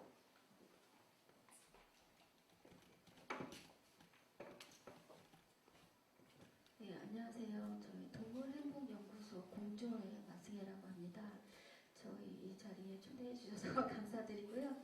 네, 오늘 이 말씀 되게 많이 잘 들었고요. 보통 외국에서도 동물원들은 각자 자기 스스로 안을 만드는 게 대부분이에요. 그래서 그들이 무엇을 할 것인가는 내가 정한다는 게 기본인데 이러한 기회를 통해서 스스로 생각해 보시는 기회를 가지게 되셔서 정말 잘 된 것 같아요. 그런데 제가 이걸 보면서 조금 아쉬웠던 부분은 일단은 이제 전체적으로 사실 전시를 기획한다는 거는 기본적인 동물원 전시 기획에는 기본 플로어가 있기는 합니다. 근데 그 플로어 중에 하나가 빠진 게 있는데 그게 맨 앞에 무엇이냐 이제 뭐 당연한 건데요. 모든 기관의 미션을 정하는 거죠. 무엇을 위해서 왜 존재하는가. 그 부분에 대한 철학적인 논의가 매번 필요한 것 같아요. 근데 저는 이제 개인적으로 말씀드리면 이제 서울대공원하고 에버랜드에서 우연치 않게 이제 마스터 플랜 쪽을 많이 했었고요. 마스터 플랜인데 전체적인 걸 다 바꾸는 그런 기획을 했었고 그러다 보니 이제 지금 공존 일을 하면서는 각 동물원이나 시에 불려다니면서 우리 동물원은 어떻게 해야 되나요? 하면서 질문 첫 번째 받는 게 그거예요. 없애버리면 안 되나요? 너무 골치가 아프신 거죠. 너무 그 복지 화두가 그 외국에서는 30년 전이고 지금 우리나라에서는 한 10년 내에 갑자기 크게 올랐어요. 그러면서 너무 많이 문제를 제기하시고 실제로 우리가 그 시각에서 안 보다가 동물원은 즐기는 곳이라고 보다가 동물의 시각에서 보니까 너무 열악한 거예요. 그래서 이거에 대해서 사실상 솔직히 다 외면하고 싶죠. 그래서 외면해버리자가 1번이세요. 근데 두 가지 문제가 있어요. 첫 번째 문제는 뭐냐면 과연 그러면 그 지금껏 고생해온 이 동물들은 어디로 보낼 건가? 갈 데가 없어요. 지금 국내 모든 동물원들은 포화 상태고 어린이대공원조차도 서울대공원으로 보내면 되지? 전혀 아니에요. 서울대공원도 포화해서 다른 곳으로 보내야 되는 상황이거든요. 동물을 보낸다 함은 아무데나 보내서 착취당하게 만드는 게 아니라 여기보다 더 좋은 곳으로 보낼 수 없으면 보내시면 절대 안 됩니다. 그것 또한 학대예요. 그거를 알고 계신다면 서울시라는 막강한 재정을 가진 시에서 동물을 다른 데로 보낸다는 게 이게 과연 맞는 말일까요? 라는 첫 번째 이야기와 두 번째는 우리는 지금 너무 위급함을 모르세요. 제가 이런 대중강연도 많이 나가는데 대중강연에서 제일 먼저 얘기하는 게 그거예요. 무엇이냐면 6번째 대멸종이 다가오고 있다는 거 알고 계시나요? 인류가 지금껏 만들어온 모든 환경적인 피해가 몰아쳐서 동물들은 지금 수없이 멸종되어 가고 있어요. 지금 어린이대공원에 있는 모든 동물들이 대부분 멸종위기 상태고 그들을 위해서 우리는 뭔가 해야 돼요. 그렇지 않으면 대멸종의 특징은 뭐냐면요. 다른 작은 동물들, 비중이 작은 동물들이 다 죽고 나면은 그 생태의 우점동물이 죽어버려요. 그럼 지금의 우점동물은 뭘까요?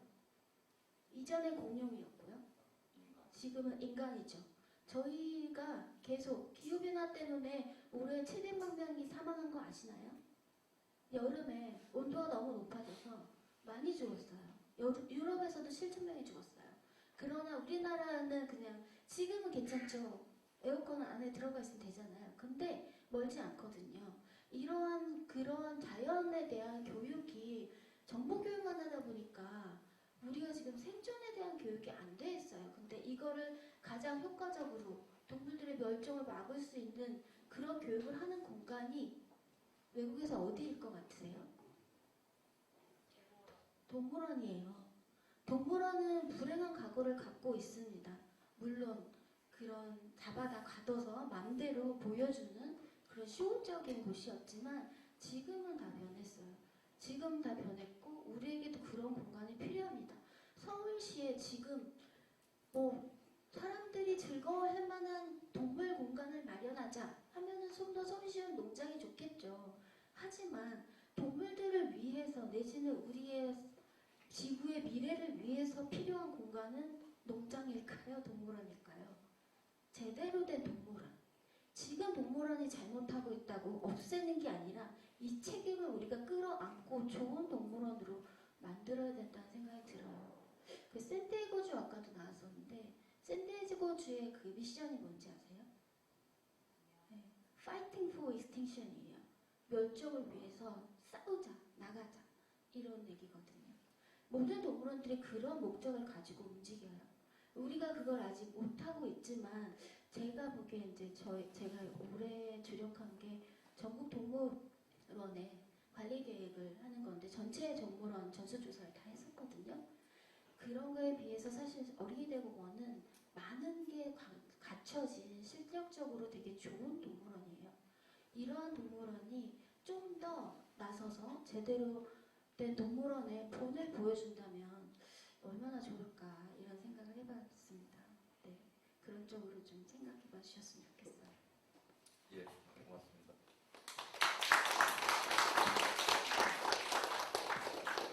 그러면은 그 참석해주신 회원분께서도 두 분 발제 궁금한 점 아니면 뭐 의견 같은 거 있으시면 자유롭게 손을 들고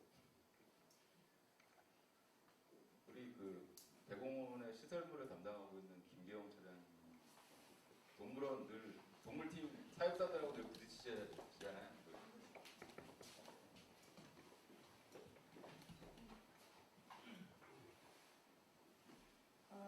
두 분 발표하시는 거 저 되게 잘 들었고요. 저 일반인으로서 말씀해주신 조원영 차장님 말씀하고 배은혜 사육사님 얘기가 좀 상반되긴 하지만 전 딱 중간에 서서 제가 그 입장에서 이야기를 들었는데 제가 뭐 중간에서 그렇게 어떤 게 뭐 그 정리를 할 수 있는 부분은 아닌 것 같은데 두 분 다 제가 충분히 깊이 공감이 되는 부분이에요.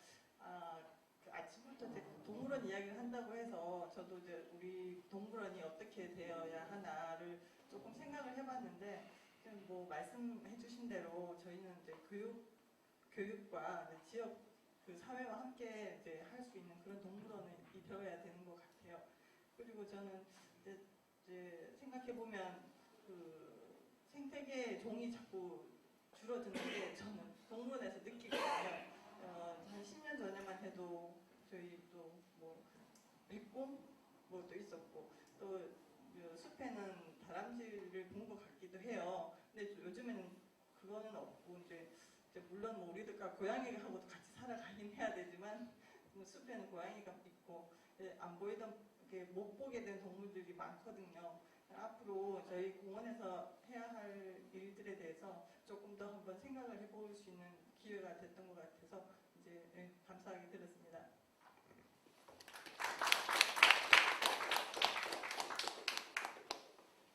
제가 예전에 이제 김기영 차장처럼 시설물 관리 담당할 때 그 동물원 리모델링 할 때 사육사들하고 5년 내내 싸웠었거든요. 사실 주먹 다짐만 안 했지 뭐 굉장히 많이 싸웠는데 뭐 싸운 이유는 자세히 말씀드릴 수는 없고 근데 이게 그때 이제 뭐 이런 오픈 이노베이션이 있었으면 사육사분들하고 이렇게 되게 얘기해 가면서 더 좋은 동물원을 만들 수 있지 않을까 이런 또 생각이 갑자기 드네요. 근데 물론 그때 이제 사육사분들이 지금 이렇게 젊은 우리 사육사 전공을 하신 분들이 아니고 또 이제 다른 일을 하시다가 이제 다 전직을 한 분이시라도 지금하고 조금 상황은 틀렸는데 앞으로 오늘 발표한 두 개랑 또 시설팀하고 이렇게 잘 늘 대화하고 해서 그 동물원이 멋진 동물원이 나올 거는 같습니다. 또 의견이나 뭐 질문 있으시면 우리 새로운 우리 수의사 다른 동물원에서 또 일을 하셨으니까 다른 동물원하고 비교, 청주동물원에서 일했습니다. 네, 비교해서 한마디. 예.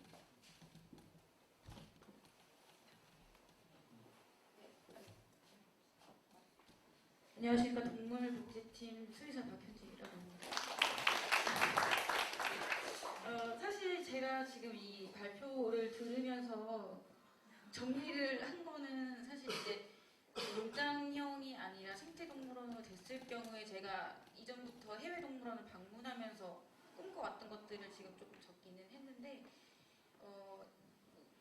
계속 생태동물원이 아니라 농장형으로 간다고 얘기를 하고 제가 여기서 겪었던 일 중에 하나가 그 이제 들어오고 나서 한 달 정도 있었는데 전화를 한 통 받았어요. 근데 그 관람객분께서 쌍욕으로 시작하셨습니다. 호랑이 있다 그랬는데 왜 없냐? 우리 애가 울고 있다. 이런 내용이었는데 사실 농장형으로 가면 그 패팅주의 장점이 분명히 있을 수는 있겠지만 아이들, 어린이들의 관점으로 봤을 때는 무조건 큰 거, 힘센 거 이런 걸 굉장히 좋아하거든요. 그래서 저는 농장형으로 가는 거는 또 아니라고 보고 아까 그 이제 우리나라의 숲으로 만들 수 있는 그 동물사는 앞으로 지금 어떻게 그 인력 구성이 될지는 모르겠지만 정보전을 위한 밑받침이 될 수 있는 시설이 될 수 있을 거라고 생각이 됩니다. 특히나 이제 청주동물원은 지금 굉장히 화두에 오른 굉장히 그 예전에는 좀 조그만 중소동물원이었는데 거기 계신 이제 수의사님께서 영화도 출연하시고 정보전으로 그 서식지의 보전기관을 인정을 받으면서 체외 수정이라든지 인공적으로 번식하는 거를 좀 많이 앞장서서 하고 계신데 저도 저희 동물원이 그런 역할을 했으면 싶거든요. 그래서 그 우리나라 기후에 맞는 동물들로 꾸며나가는 게 중요하다고 생각이 되고 그리고 하나 더 말씀을 드리고 싶은 거는 이제 교육에 굉장히 중요하게 그 중점을 둬서 시설을 다시 꾸민다라고 하면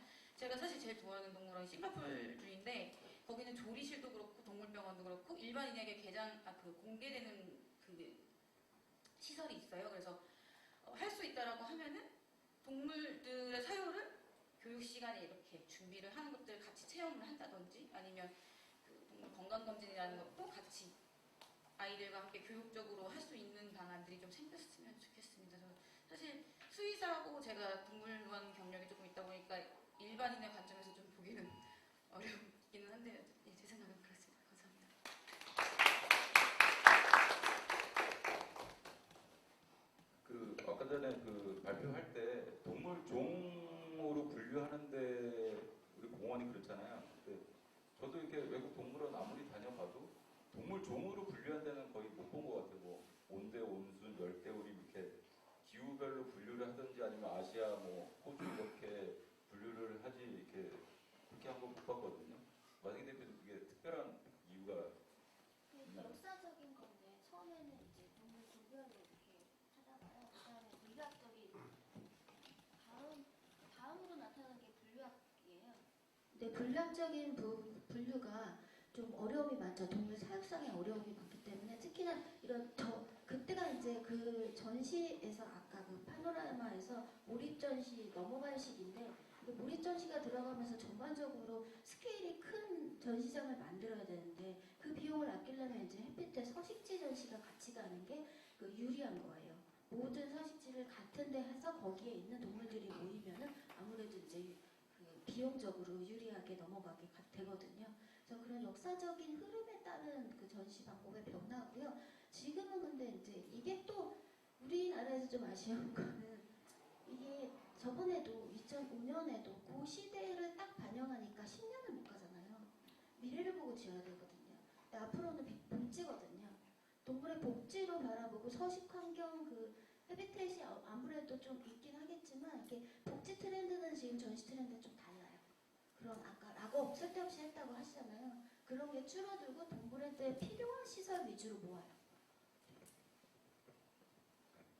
그 아까 우리 그 수의사 그 약간 오해가 있으신 것 같은데 농장으로 가겠다는 건 아니고 농장도 일부 체험형으로 들어가고 요즘 이제 피딩이나 뭐 이런 패팅은 이제 지향하는 추세이기 때문에 농장 들어가고 또 토종동물 중심으로 이제 전략종을 좀 바꾸고 하는 것들을 복합적으로 하는 거지 뭐 공원을 농장으로 바꾸겠다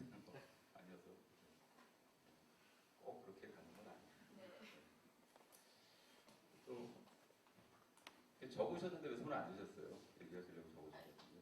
사실 너무 우리 동물복지팀하고만 얘기가 될 것 같은 내용이라 나중에 따로 얘기를 이용희 팀장 손 예, 그냥 이게 진짜 아이디어가 생각나서 말씀을 드린 건데요. 저도 생태를 뭐 크게 전공하지는 않았지만 생태를 배웠던 사람이라 우리 동물복지에 대한 요즘 요구들이 굉장히 많고 우리 대공원이 크게 변화를 가진다고 하니까 생각한 게 이게 꼭 사람 위주의 인간 중심의 어떤 그런 동물원을 만들 것이냐, 왜 동물을 우리에 놓고 사람이 구경하는지, 또 동물을 우리 벽에 놓고 사람이 구경하는지. 저는 아이들한테 뭔가 교육을 시킨다 그러면 동물의 어떤 소중함도 알려주고 동물의 어떤 생태적인 어떤 본능적인 어떤 그런 것들을 알려주려고 하면 사람이 굉장히 조심스럽게 동물에 접근해야 된다고 생각을 해요. 야생에서 동종 이종 간에 마주치면 둘 중에 하나죠. 싸워 이기든지 도망가든지. 근데 우리 동물원은 많은 사람들이 사자, 호랑이 앞에 서가지고 무한대로 노출이 되는데도 아무 거리낌 없이 이제 동물원이라는 게 진행이 되는데, 저는 그냥 제 생각이라면 동물을 우리에 넣지 말고 사람을 우리에 넣는 방법도 한번 생각해 볼 거고, 사람을 유리벽에 넣고, 그러니까 넓은 공간을 동물에 내주고 사람이 좁은 공간을 차지하고, 그리고 심지어 광릉 수목원 같은 경우에는 나무만 있는데도 불구하고 하루에 들어갈 수 있는 사람들을 통제를 하는데, 동물원도 한번 그런 쪽도 한번 생각해 보면 좋을 것 같고요. 그래서 우리 대공원이 많은 시민들이 찾아와야 된다면, 그래서 뭔가 수익을 내야 된다면 동물원은 유료화해서 하루에 입장객 수를 제한해서 좀 더 생태적인 동물원 만들면 좋을 것 같아요. 그 동물원이라는 개념의 원자가 굉장히 마음에 걸리는데요. 우리가 원자보다는 터자를 쓰는 게 좋을 것 같아요. 어린이 놀이터라고 그러지 놀이원이라고 안 하듯이 동물이 노는 터라는 어떤 개념으로 동물터라고 표현하는 것도 좀 동물 좀 더 생각하는 좀 이런 아이디어가 생각나서 말씀드렸습니다. 네, 감사합니다.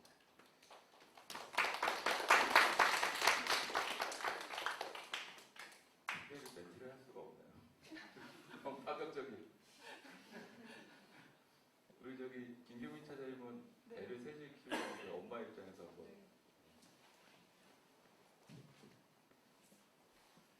네. 사실 오늘 되게 좋은 말씀 많이 들었고요. 이게 좀 사실 외람된 말씀을 좀 드리고 싶은데, 제가 그 5월 달에 치앙마이를 여행을 하면서 거기에 되게 유명한 코끼리 캠프를 갔었거든요. 근데 거기에 가니까 윤리적인 캠프가 있고 비윤리적인 캠프가 있더라고요. 가격 차이는 3배 차이가 나는데, 비윤리적인 캠프는 코끼리를 씻기고 먹이고 산책시키고 뭐 코끼리 똥을 가지고 뭔가 이렇게 종이를 생산하고 그런 프로그램을 하는 비용이고요.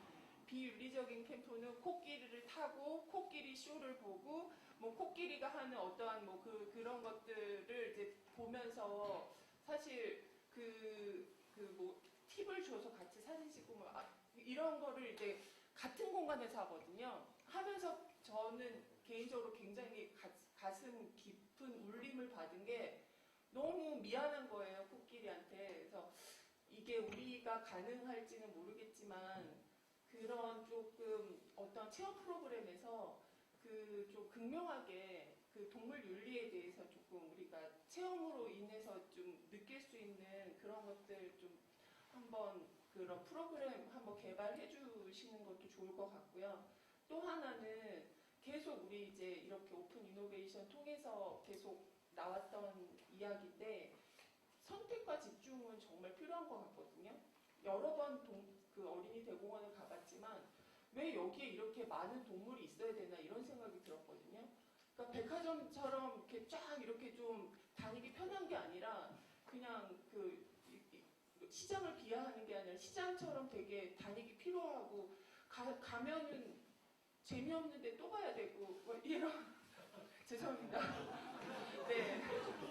그래서 뭔가 조금 뭐 맹수사도 있고 코끼리도 있고 원숭이도 있고 모든 걸 이렇게 백화점식으로 쫙 이렇게 할 게 아니라 정말 이목을 우리가 이렇게 좀 관리해야 되고 그럴 만한 어떠한 그런 동물을 딱 이렇게 선택적으로 해서 전시하고 교육하고 이러는 방향으로 가면 어떨까 생각해봤습니다.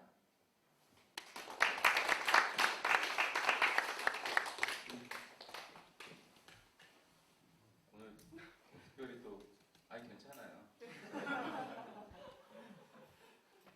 의견 또 주실 분 또 오늘 그 박영태 팀장님이 특별히 또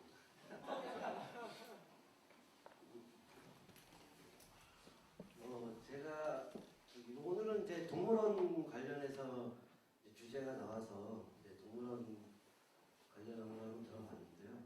사실 지금 대부분 이제 전반적으로 리모델링이라든지 어떤 컨셉으로 갈 건지 뭐 이런 응용을 하고 있는데 사실 가장 의아한 게 사실 그 공원이 넓은 공간은 아닌 것 같은데요. 거기에 보면 뭐 체육시설도 있고 놀이동산도 있고 뭐 저도 어렸을 때는 동물원 많이 갔어요. 어린이대공원. 뭐 어린이날이면 꼭 갔던 데가 거기였던 것 같고요. 그래서 지금 뭐 동물원을 현재 있는 공간으로 뭐 지금 다 말씀하신 거를 만족시킬 수 있는 거는 현실적으로 어렵다고 봐요.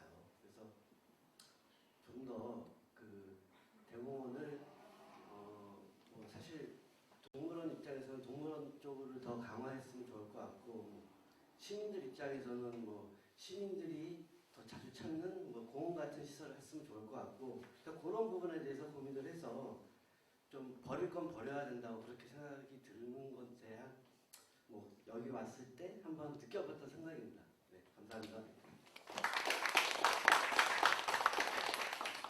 사실 그 종수 관련해서는 그 동물팀하고 시설팀하고 약간 좀 그 의견이 같으면서 약간 다른 점은 있어요. 그래서 그런 것들은 동물팀하고 시설팀하고 잘 얘기해 나가면서 한 3월, 4월 경에는 이렇게 뭔가 공간 계획부터 해서 서로 협의해서 뭐 계획을 다시 한번 다듬어서 만들어가지고 다시 한번 발표를 해야 되겠다는 그런 생각이 들고요. 구체주스네.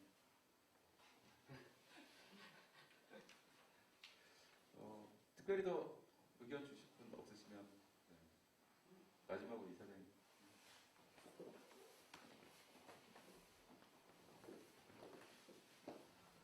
네, 안녕하세요. 이사장입니다. 아까 질문이 너무 어려워서 답을 못했어. 근데 제 개인적인 생각으로는 저런도로는 실제 그림으로는 있을 수 있는데 실제로는 좀 어렵겠다 이런 생각을 했어요. 네, 대답하기가 좀 어렵긴 했었는데 그림으로는 소재가 좋다는데 실제 만들기는 어렵겠다. 나중에 따로 이렇게 근데 하나 좀 궁금한 게 제가 지금 우리가 이 오픈 이노베이션을 제가 참여하는 데가 세 군데거든요. PSC가 제일 먼저 시작해서 지금 10번 했고 그다음에 여기 지금 세 번째? 저번에 한번 제가 반 참석했었고 오늘 이제 거의 풀로 참석했었는데 중간에 전화로 잠깐 나갔었죠. 거의 이제 쭉 들었었고 그다음에 동부장이 또 지금 진행되고 있어요. 어느 곳에서든지 가능하면 제가 말을 자제를 하고 제 의견을 안 내려고 해요. 뭐 아이디어는 계속 저도 떠오르긴 하는데 제가 얘기를 하면 여러분들 창의성이 거기서 발현이 안 되고 거기서 멈출 수가 있다. 제 말은 쥐약이다. 이렇게 생각해서 가능하면 얘기를 안 하고 어느 데를 가든지 여러분들이 정말 자유롭게 의견을 이렇게 표출하도록 생각한 대로 그대로 다 표출하도록 좀 두고 있는데 항상 놀랍게 제가 항상 놀래요. 아 제가 기대했던 것보다 너무나 수준이 높다. 세 군데가 다 똑같습니다. 특히 지금 뭐 PSC 쪽 같은 데도 마찬가지인데 외부에서 잠깐 왔던 사람들이 깜짝 놀래요. 이건 공기업에서 그동안에 못 봤던 모습이다 이렇게 얘기를 하고 제가 최근에 헤럴드에다 인터뷰할 때도 그 부분을 좀 강조를 했습니다. PSC뿐만이 아니라 오늘도 제가 여기 앉아서 아 제가 이사장이나 간부들 몇몇이 모여서 어린이 대공원의 모습을 어떤 미래상을 갖다 결정하지 않기를 너무 잘했다 이런 생각이 들어요. 여러분들한테 거는 기대가 너무 큽니다. 여러분들이 자유롭게 상상하시고 자유롭게 의견을 내시는데 다만 하나 좀 이제 말씀드리고 싶은 거는 조금 더 사례를 많이 좀 더 찾아봤으면 좋겠다. 다양한 사례를 시간을 조급하게 생각하지 말고 결론을 너무 빨리 도출하려고 그러지 말고 충분하게 얘기를 할 수 있고 한 번 더 반추해보고 또 반추할 수 있는 그런 좀 시간을 좀 가졌으면 하고요. 하나 좀 여기 앉아서 좀 궁금했던 거는 왜 여기는 지하에서 하지? 그리고 또 하나는 오늘 여기 지금 공간이 우리 본사에서 어린이병원에서 안 하고 여기서 하는 게 혹시 저 때문에 그런 건가요? 아니면 직원들이 많이 참여할 수 있도록 해서 그런 건가 잘 모르겠는데 장소를 다음에는 오히려 뭐 대공원에서 해도 저는 직접 가겠습니다. 그리고 거기 가서도 우리 직원들이 이 오픈 이노베이션에 참여할 수 있도록 제가 배려할 수 있는 게 있으면 최대한 배려를 할 테니까 장소에 구애받지 마시고 제안은 하여간 이 오픈 이노베이션 하는 데는 꼭 참여를 해서 꼭 귀담아 듣겠습니다. 가능하면. 그리고 저는 하여간 이게 어떤 결론에 여러분들이 스스로 결론을 만들어갈 때까지 제 의견은 가능하면 안 내겠습니다. 이게 더 우리 제가 얘기를 해버리면은 그다음에 그쪽으로만 맞추려는 우리 아주 조직 문화가 좀 있어서 여러분들이 그냥 마음껏 여러분들이 결정해서 간다. 아까 말씀하신 대로 우리 대공원은 여러분들이 만들어 간다. 이렇게 생각을 하시고 자유롭게 상상하시고 자유롭게 의논하시고 자유롭게 토론하고 때로는 격론도 좀 하고 이렇게 해서 하여간 좀 바람직한 모습. 그리고 뭐 저는 딱 바라는 건 딱 하나밖에 없어요. 여기가 우리 며느리가 가고 싶어하는 버킷리스트에 들어갔으면 좋겠다. 그 생각 하나 있어요. 근데 그러니까 그 외에는 여러분들이 마음껏 그렇게 좀 상상했으면 합니다. 감사합니다. 네, 이사장님 격려 말씀 잘 들었고요. 오늘은 시간도 6시가 다 돼서 오늘은 마치고 아까 처음에 말씀드렸듯이 세 번째 모임은 12월 23일 날 크리스마스 이브를 피해서 하도록 하겠습니다. 장시간 수고하셨습니다.